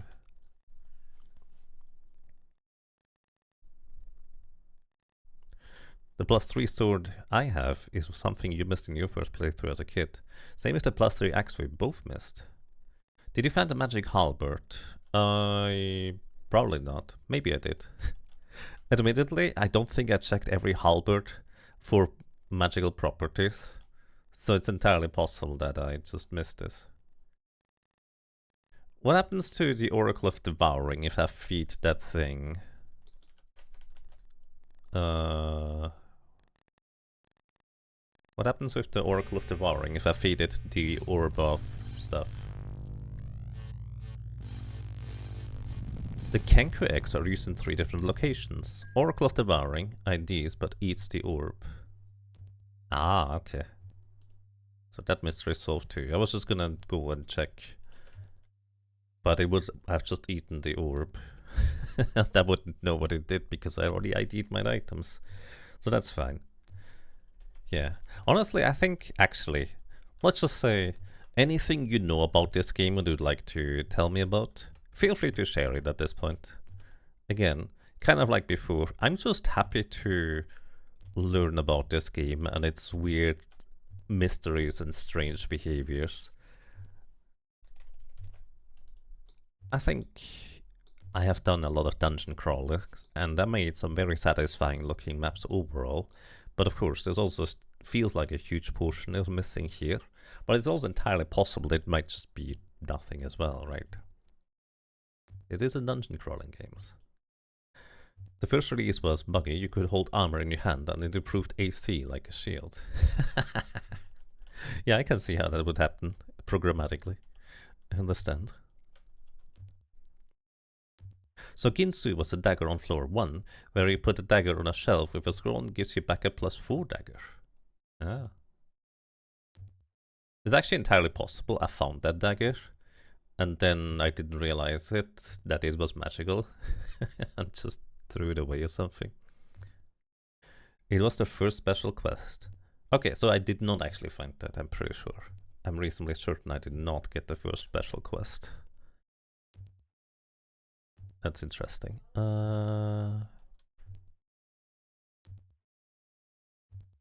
It has special art like the other magical daggers. Yeah, then I did not find that one. Helmets and boots do nothing. Yeah, I figured as much. Well, it's kind of fun to have your characters equipped with stuff anyways. Or alternatively, when you enter the first stage with the sewers, just take off the character's boots because you can. Why are you clowns here? When did that happen? This is also not where I meant to go, to be fair.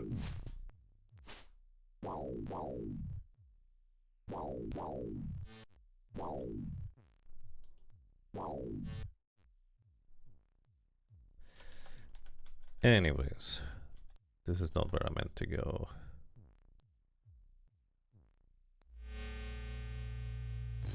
The game enforces the light weapon only for your offense, so short swords and similar. Yes.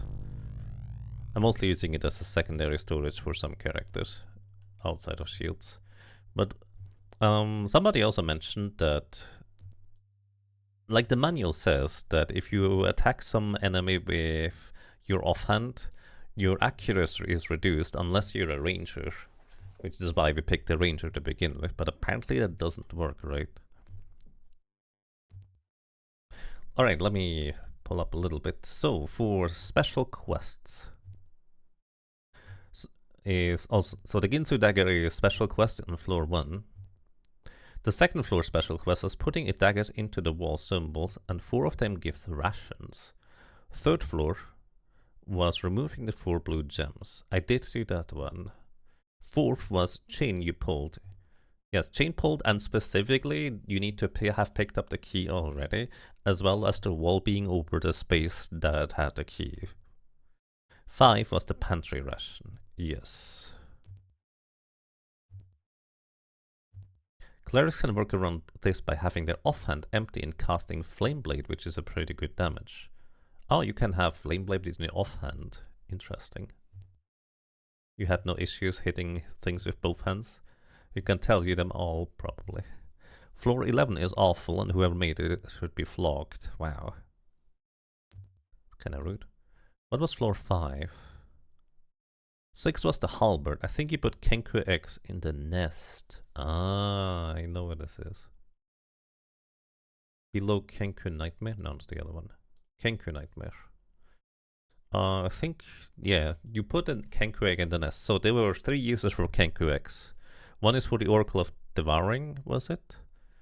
Another one is for... No, wait, that's the orb.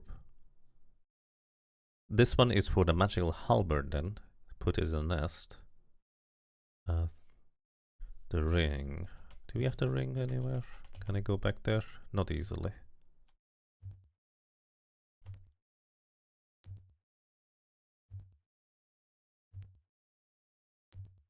You need to put 12 eggs in the nest. Oh, that's a lot of eggs. I definitely don't have that many anymore. One is to bribe the drows so they don't attack you.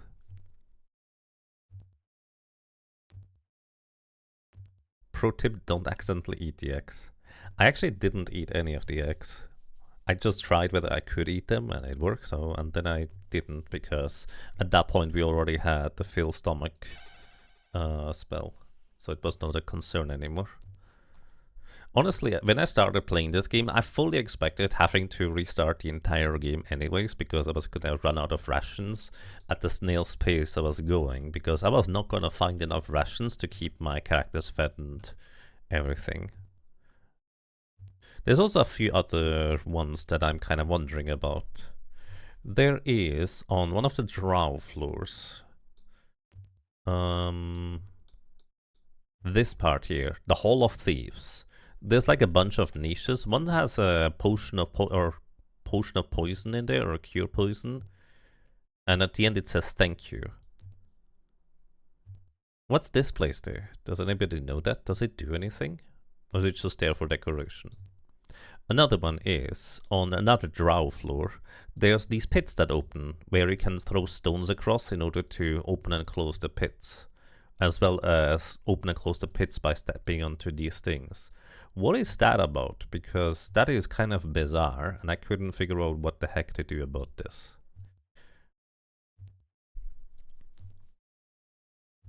Floor 6 has respawning kink, which for some reason are worth 5,000 experience each instead of 900.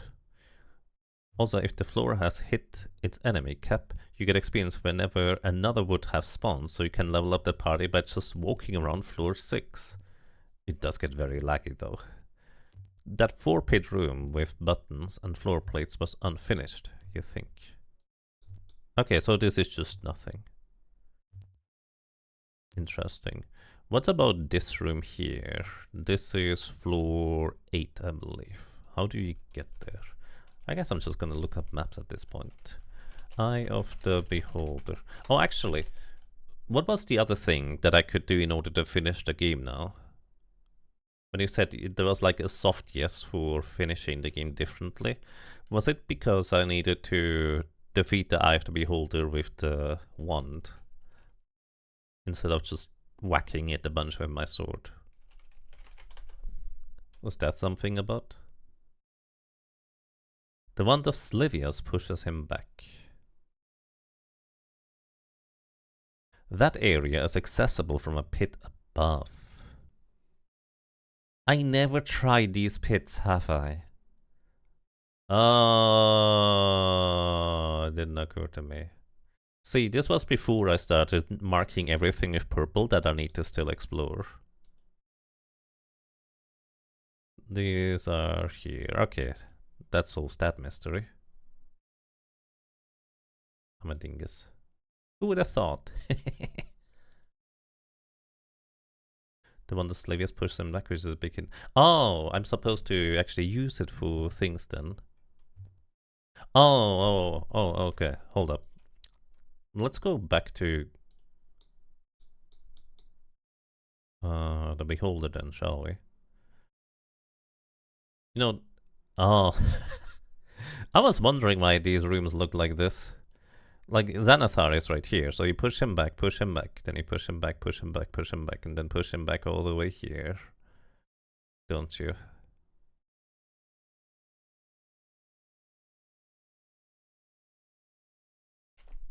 That's probably it, I would guess. Alrighty, let's go back there and just do that, just for fun. Let's save. How do I get back there efficiently anyways? Right, we can use the newfound Stone Holy Cross.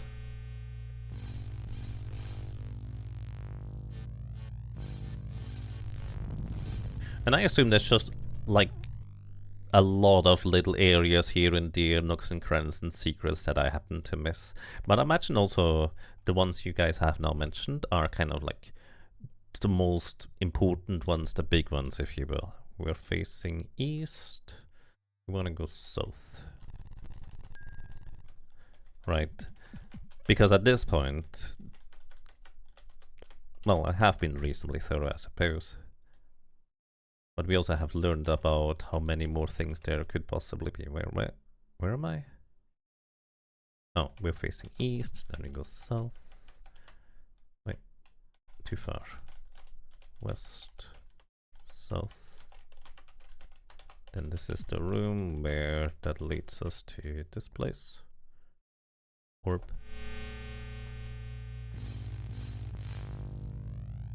That missing bit in floor 5 annoyed you so much as I get looking for the way in. There isn't a way in.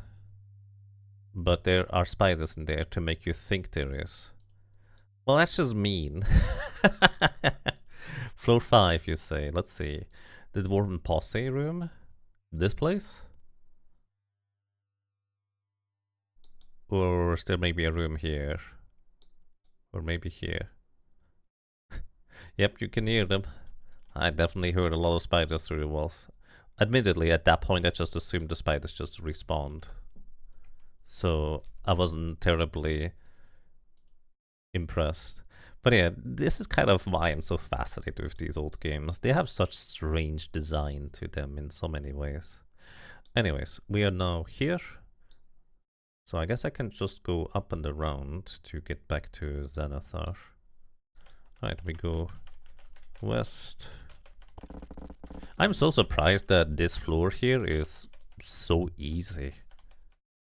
Relatively speaking. There's more orbs.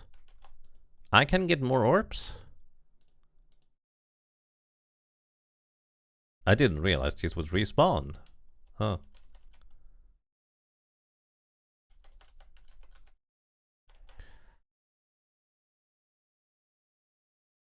Might be a secret in the western foggy area. Very probable. That's okay. Alright, where was I? Who has the wand? Wand of Slivius. No effect. It's very fair. Where am I? Oh, I see. North, east, all the way here. South, east. No, that's west. Then we are in this 3x3 room. And this is where Xanathar is waltzing around. Probably.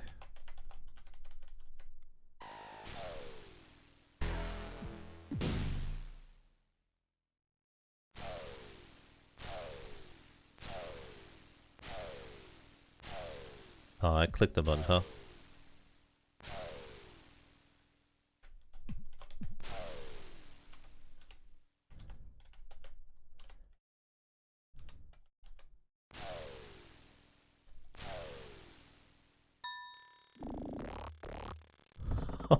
That's kind of gruesome. What the heck? I did not expect that. It's kind of graphic.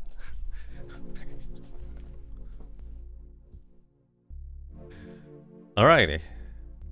Eye of the Beholder. Most of it is empty, a bit like floor 5 without the puzzles. You personally hate floor 12. You just call the game 1 at this point. Most of it is empty. Okay, so that's just how it is then. Huge spoiler, the PC version didn't get the ending cutscene, it didn't fit on the discs. Yes, floppy disk specifically. I believe I read that they would have needed to ship one additional floppy disk and that was just not worth it, so they cut the ending cutscene from it. The Amiga cutscene is on YouTube. Makes sense. Alrighty. So, before I do that, let me go ahead and look through the map of all things to see where I have missed things. I'm looking at, let's see, this website is called Classic Games Revisited, and they appear to have maps of all the floors, so that's neat. So let's see. This is floor 1, the sewers, where I was just getting my feet wet for doing things. And what did I miss here? Okay, so what I missed is there is actually a possible wall right here that I didn't get, and that basically allows you to go around here. I don't know if there's anything behind here, but this kind of explains as to why I could never open up this door here.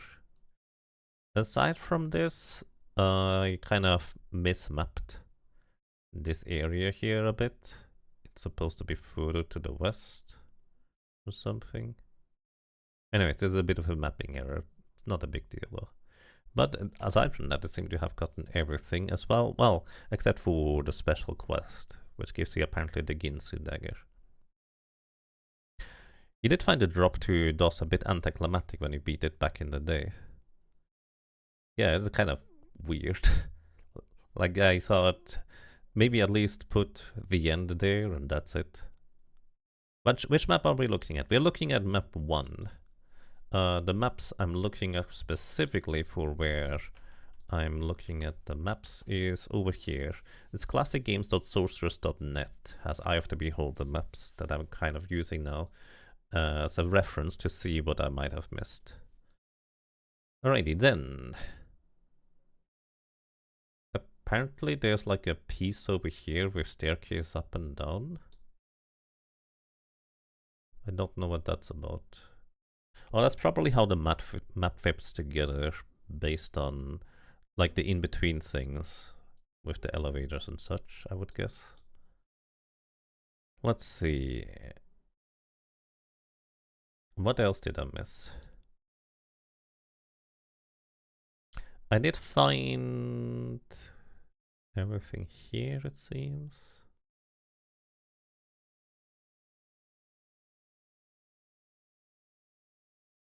Oh, the other pieces of the map would slot in here that we take with the elevator. That's why there's nothing here. Like, basically, I have these below the mechanics pit, correction facility, dev section.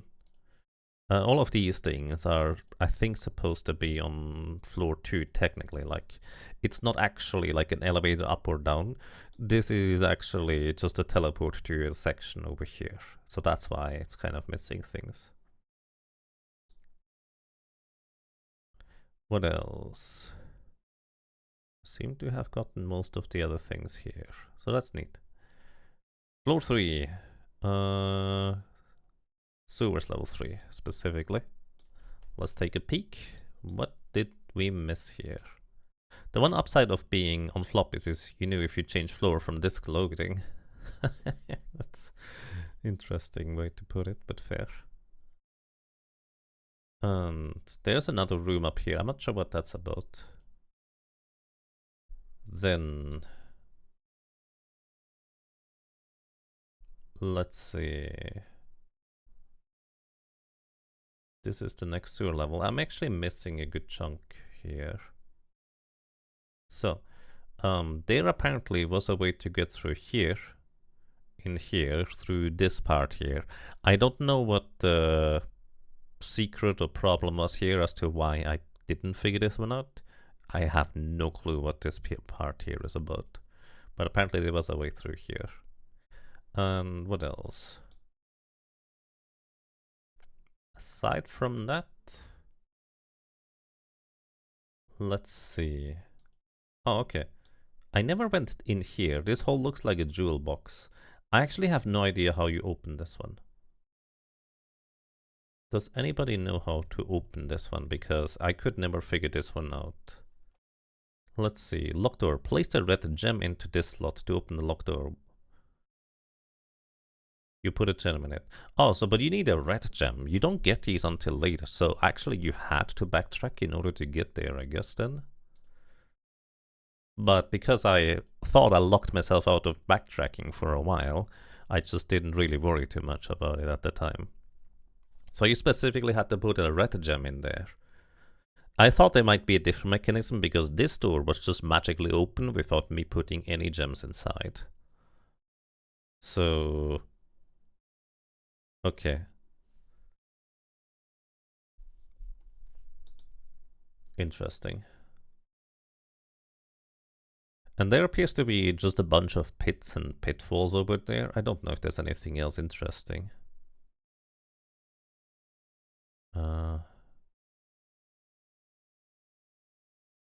One might be past it.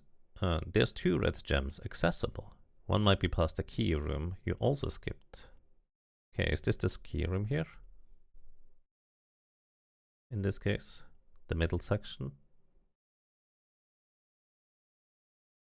That needed the key to progress. Yeah, okay. There was another, this was some doors that I couldn't open at the time. You might have been dropped by an enemy, it's been a while. Possible. So I could have just missed. But yeah, basically a little section of the floor there. In this case, a red gem was required. I didn't realize I would get red gems until later then. I hadn't actually seen any red gems, only blue ones for here. That needed to be used to open this. Actually, notably, oops, undo. Notably, I actually have no idea where the staircase leads to. I have no idea where this goes because I never managed to backtrack. Since I went in here and there was Tagore the dwarf, then I went through this section, pulled the chain, and I didn't realize that this locked me out of going back from here, so I could never backtrack through here and see what's on the other staircase. This is kind of amusing in hindsight. Anyways, that was floor 3. Let's take a look at floor 4. That is the Upper Dwarven Ruins, as it's called. The other stairs go into the spider area, and the door closes behind you. That's a bit cruel. Oh, so one of these places over here on the right side then? I also have no idea how this spider area kind of was tied together. It seems really weird. So I just left it with this disparate set of things.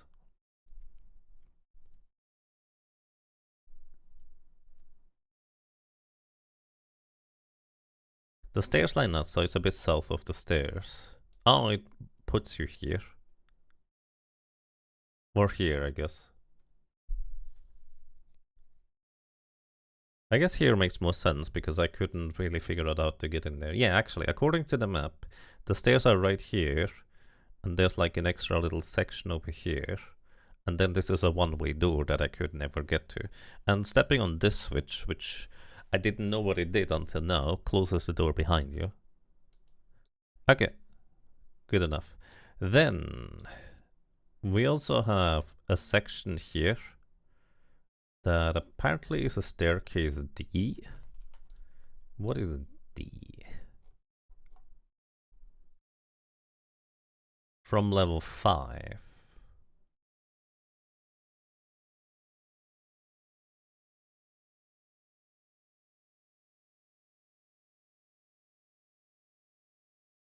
Oh.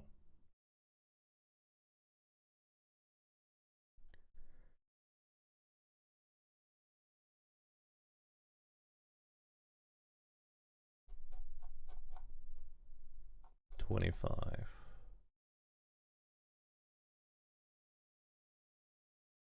Oh, found it. Okay, so floor 5, the Dwarven Posse. This staircase leads here. Did I just not figure out how to get through there? Oh yeah, I didn't have a key. I didn't have a key anymore. I don't know where I needed to find another key in order to go through here, so I just never found more ways to get in there. That was the problem. You need a dwarf key for that. The place on floor 5 that has 3 doors adjacent to each other, those are pickable. Picking them or going around them saves your door key for later. After that, I think all the locks are not pickable. Okay, so that's how you would do that. But yeah, basically I just didn't have the keys to go through here anymore. And then I did miss a switch. Apparently around here is a switch in the wall that then opens up this passage into here. For what it's worth, there's also a pit here. There's a pit to drop down below, apparently. Where would that lead? To here. No, oh, this is the... Oh, this is the ceiling pit. That I didn't know where it came from. That was before I realized that the pits and the staircases actually line up.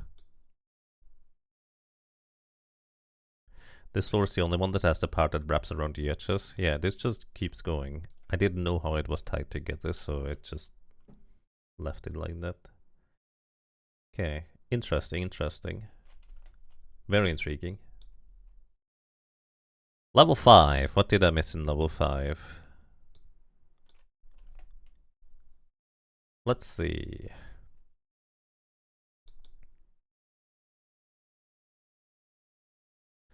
I think you mentioned this is like the inaccessible room. You just can't go there. But there's spiders walking around. Here, how do you get to this item here? Or this teleporter for that matter? Can you ever get here?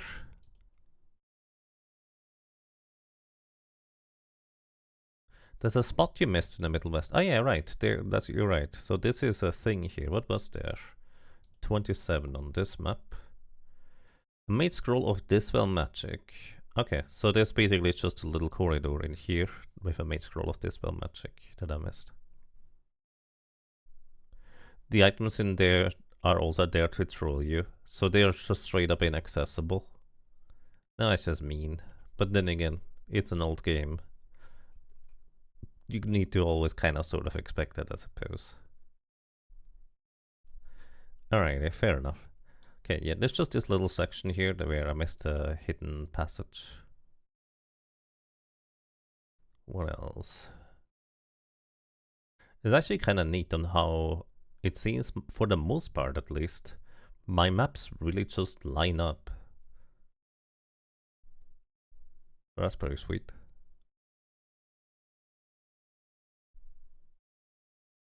And that's pretty much everything here. Let's go to Kenku Nightmare. Floor 6.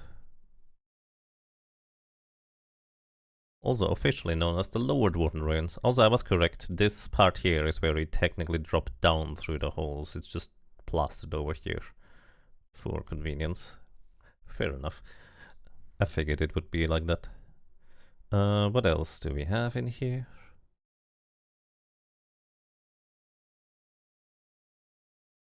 This is where you need to place, what was it, 12 Kenku eggs? Also, apparently, I accidentally didn't.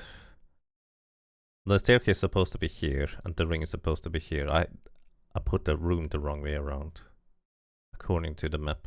Assuming my map is wrong, not theirs.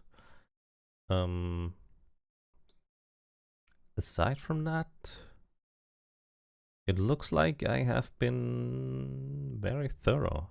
It's just the nest where you needed to place all of the Kenku eggs was like the special challenge for this. It's not bad for a 35-year-old game. Inventory UI is cleaner than Baldur's Gate 3. Yes, arguably. I should play that game again sometime. Alright, floor 7. It's kind of nice. Welcome to the Drow area, or the Upper Underdark as the game calls it. So, I was correct that these two pieces slot together, even though you never meet each other here. And even these parts are correctly assigned according to the map here. What was the amulet that Drow was guarding? Where was it? In this room. Non-magical necklace. There was a magical necklace somewhere in here, in one of these places, where you need to beat up the Drow in order to get to it. I reloaded it after doing that. Fireball scroll. Great. By the way, I never made the Drows hostile ever. Because if you step on here and you dodge the fireball, the Drow is gonna get hit. So you aggro them because of it. Was it on 13 on this map? Oh, it's a necklace of adornment. So was a magical necklace, but it was literally just decorative. You'd like to point out floor 4, number 32. Remember the gargoyle we didn't know what it was doing? Apparently it only exists to spawn spiders.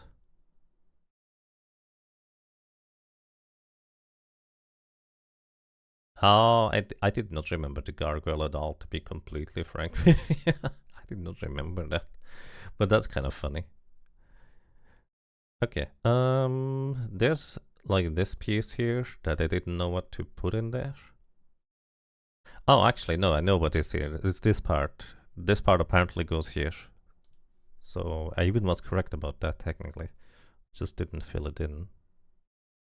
And I think I got everything else, funnily enough. Which is crazy. I guess I've gotten more and more thorough as we went.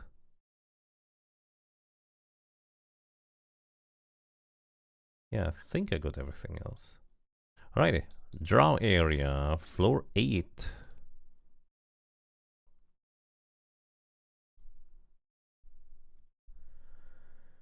Let's see. What do we see? Number 31. Rock +1. Ah, these are rock +1s. The shiny rocks, the red rocks. So that's kind of neat. So they would technically deal a bit more damage and higher accuracy and stuff. Then what else do we have? Okay, I did miss an area here. Over here apparently is an area that you can get through. How do you open up that wall? Is it just a pass-through wall I missed? Oh, the button is right here. There's a button here that opens up a wall over there. And in there you find...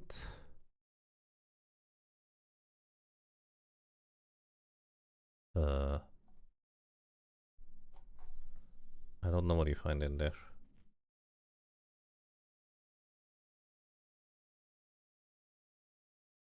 I don't know. I can't read the map. I don't know what you find in there, but apparently there's something in there. So I missed that little portion. I guess I don't tend to be as thorough when it's right next to a staircase up or down.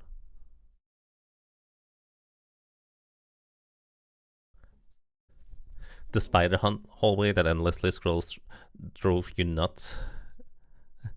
You never made it past floor 5 until you were in college. Yeah, I mean, this is kind of one of those games that I would have probably played a bunch, stopped playing, and then played a bunch again, and probably just kind of would have gotten a little bit further every time I played when I was a kid.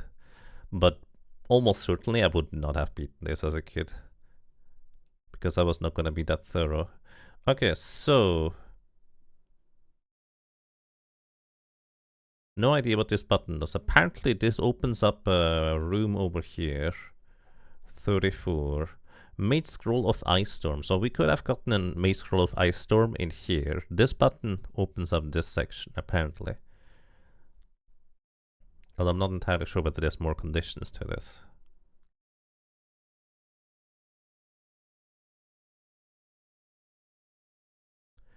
Taking the wrong stairs and being trapped in an area with respawning poisonous spiders, where the poison doesn't wear off and you're probably too low level for neutralized poison, is pretty harsh.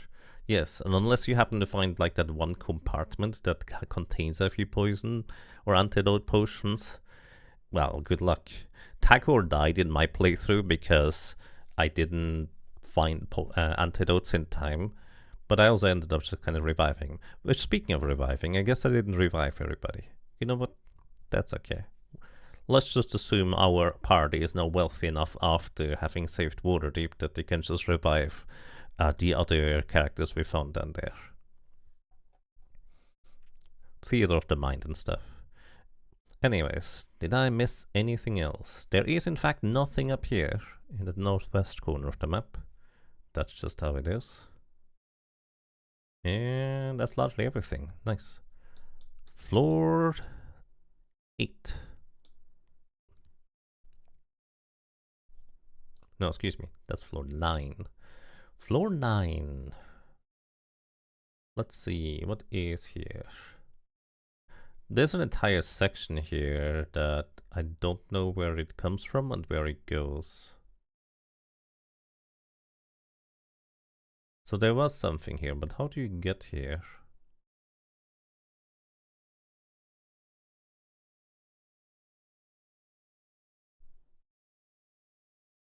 Six.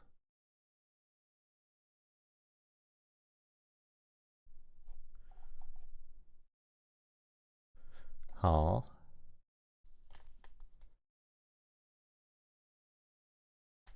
Wait, how do you get here? I don't think I understand how to read this map properly.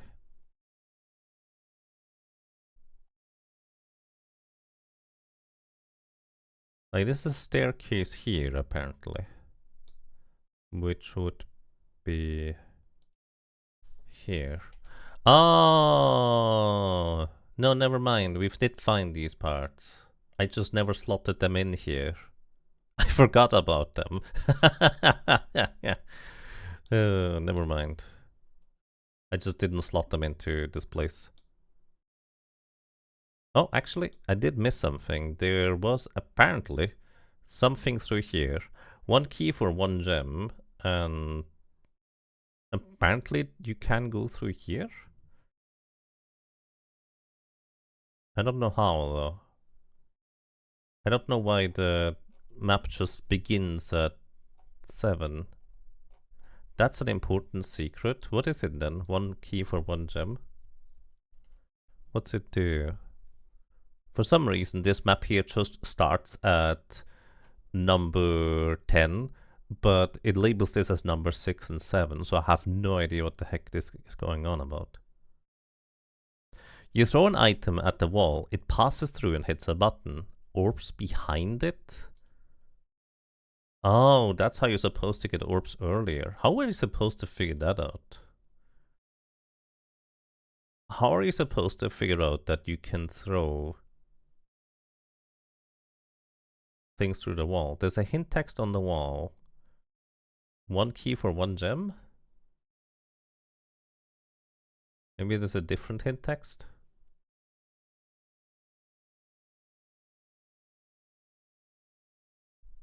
Huh. Anyways, I'm really confused about the map. Go back to level 7 and scroll down. Ah, thank you, Quadlight. That confused me greatly until now. Staircase up, locked door. Jeweled key, stairs down.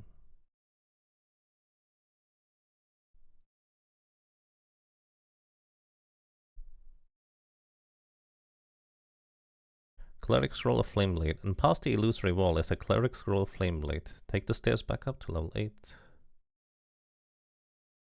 Stairs to the Underdark, further to the Underdark. Special quest. Throw any small item at the eastern wall here. It will fly through and hit the button, lowering the wall. This will complete a special quest for level 9.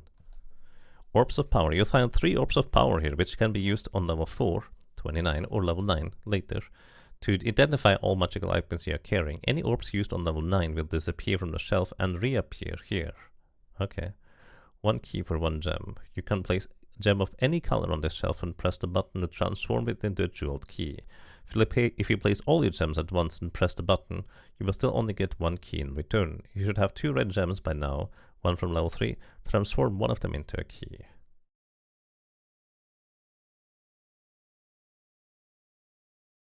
There's more maps with the numbers you were missing. Yeah, thank you.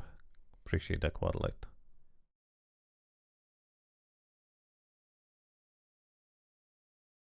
So this is actually just a walkthrough, like sequential, if you will. That's why. But yeah, there's a thing through this wall here where you need to throw. And I suppose I just didn't notate the second text here, because the one gem for one key I think is on the other side. That's crazy that you could get orbs this early on. Neat. Also, by the way, thank you so much for your insight so far, Britnoff. I appreciate that too. Right, back to level 9. Anything else I missed on this? This part here, we kind of know. Trying to see whether there's any other nooks or crannies that I might have missed. Aside from that, I seem to have found everything. 13. When you get to this point, as you take each step forward, you will lose a random item from inventory. Do not go back to retrieve them, or you will lose more items. Instead, continue down the passage and step on the pressure plate and turn the trap off. Then go back and pick your lost items up from the shelves. Oh, that's what the Thieves' Hallway is. The Hall of Thieves. So this treasure plate disables the trap that steals your items. Which is kind of funny because I'm pretty sure I entered this place from the bottom, so I just disabled it and was just entirely confused as to what this stuff was about.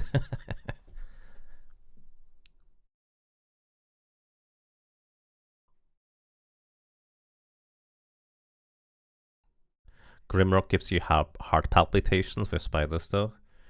Grimrock has the worst mimics of any game, I would argue. My goodness. They are absolutely horrifying. Okay, floor 10. First green floor. That's the thing we did yesterday.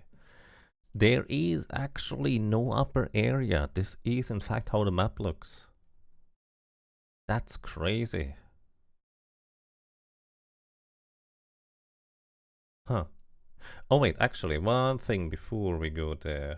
There's one other floor that I wanted to check out something. I don't remember which floor it was. 6? The other 6? This one, floor 7. How do we get there? 38.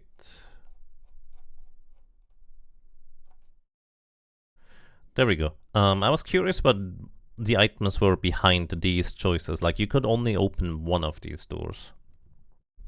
The 3 cells here are opened by 3 switches, but if you flip one switch, the other 2 will stop working. So you have to make a choice of what reward you want. Starting from the easternmost cell, the one the nearest to you, are a Ring of Wizardry, which is +2 to your 4th level spell slots, I think. Braces +3, just straight up really good slices, and Slicer +3, a short sword. Okay, so these were the other items in here that I could have technically gotten. Okay, back to green. Floor 10.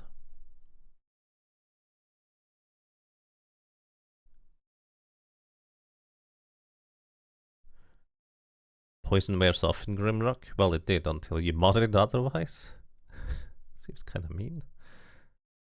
Alrighty, so next up. I think I got everything here.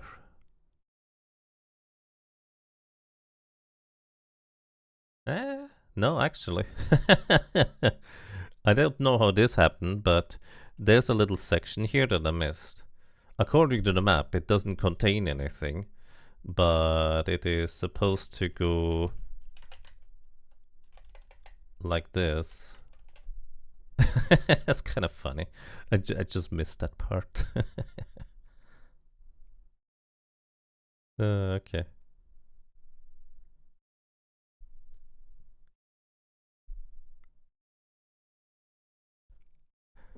Is this GG? Yes, we have defeated Xanathar, the big beholder. We actually even did it the fancy way, where we pushed him all the way into the deadly trap, so to speak. And yes, no final cutscene, just a text scroll. Because it would have cost him literally an entire extra thing. Alrighty, floor 11. Let's see.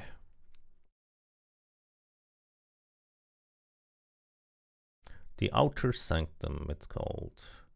What did I miss in here? Well, aside from placing the thing slightly wrong. Oh, I even placed the teleporters over here on the left side correctly according to this map, so that's kind of neat. Well, mostly correctly. I have them in a slightly different order. Doesn't really matter. What else?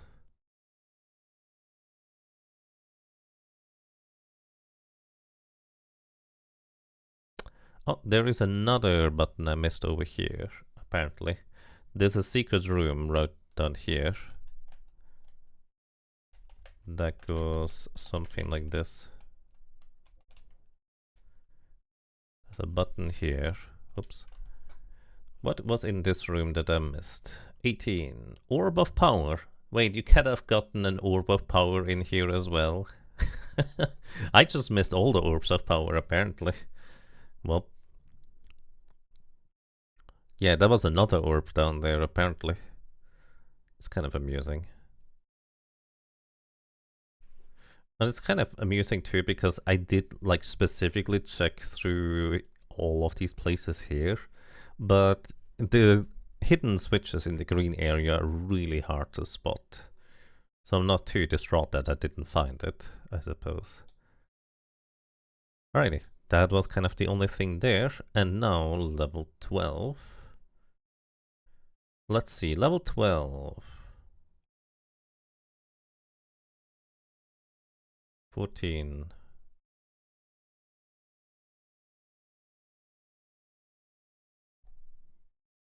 Nope, that was just it. Is there a special quest on this floor? Special quest. Beyond the story, Senathar, the final boss. Before going through, take a minute to sort your gear exactly as you want to carry it into IF Beholder 2. See if you game and back up the save file. You will be able to choose any 4 characters to import in the sequel, so make sure they have all the things, weapons, armor, projectiles, etc. you want in that game.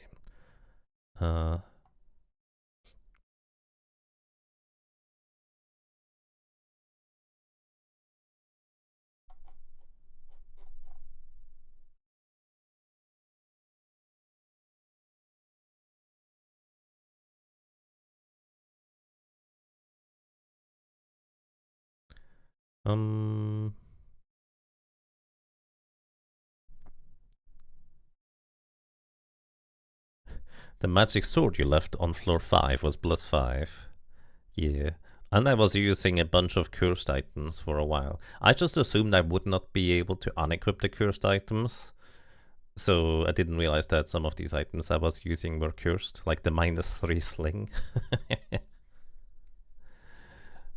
So yeah, it's fine. And besides that... Oh, okay, so I actually missed a little thing here. Apparently there's a button right here on this wall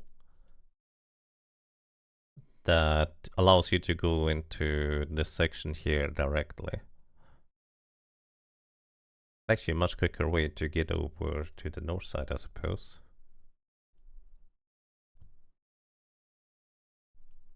And besides that, I think I got everything. There is nothing down here, there's nothing in here. The halberd from the Kenkunes is also +5.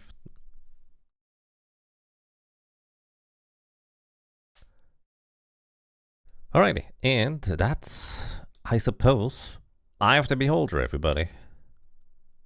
I'm actually quite happy on how much I managed to just find myself.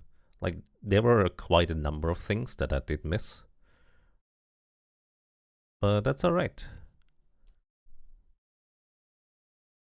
We got teleported back to the surface, which is very convenient, and congratulations on your successful quest. And then the game closes. Goodbye.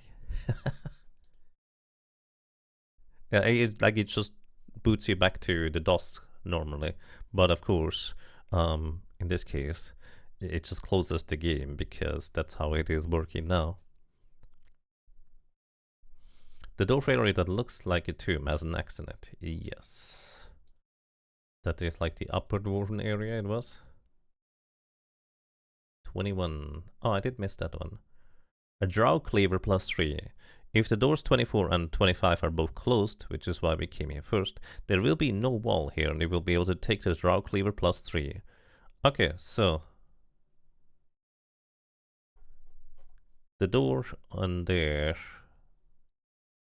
in stone floor here, this wall was removable if both of these doors are closed. So you need to go in here first, but how would I know that?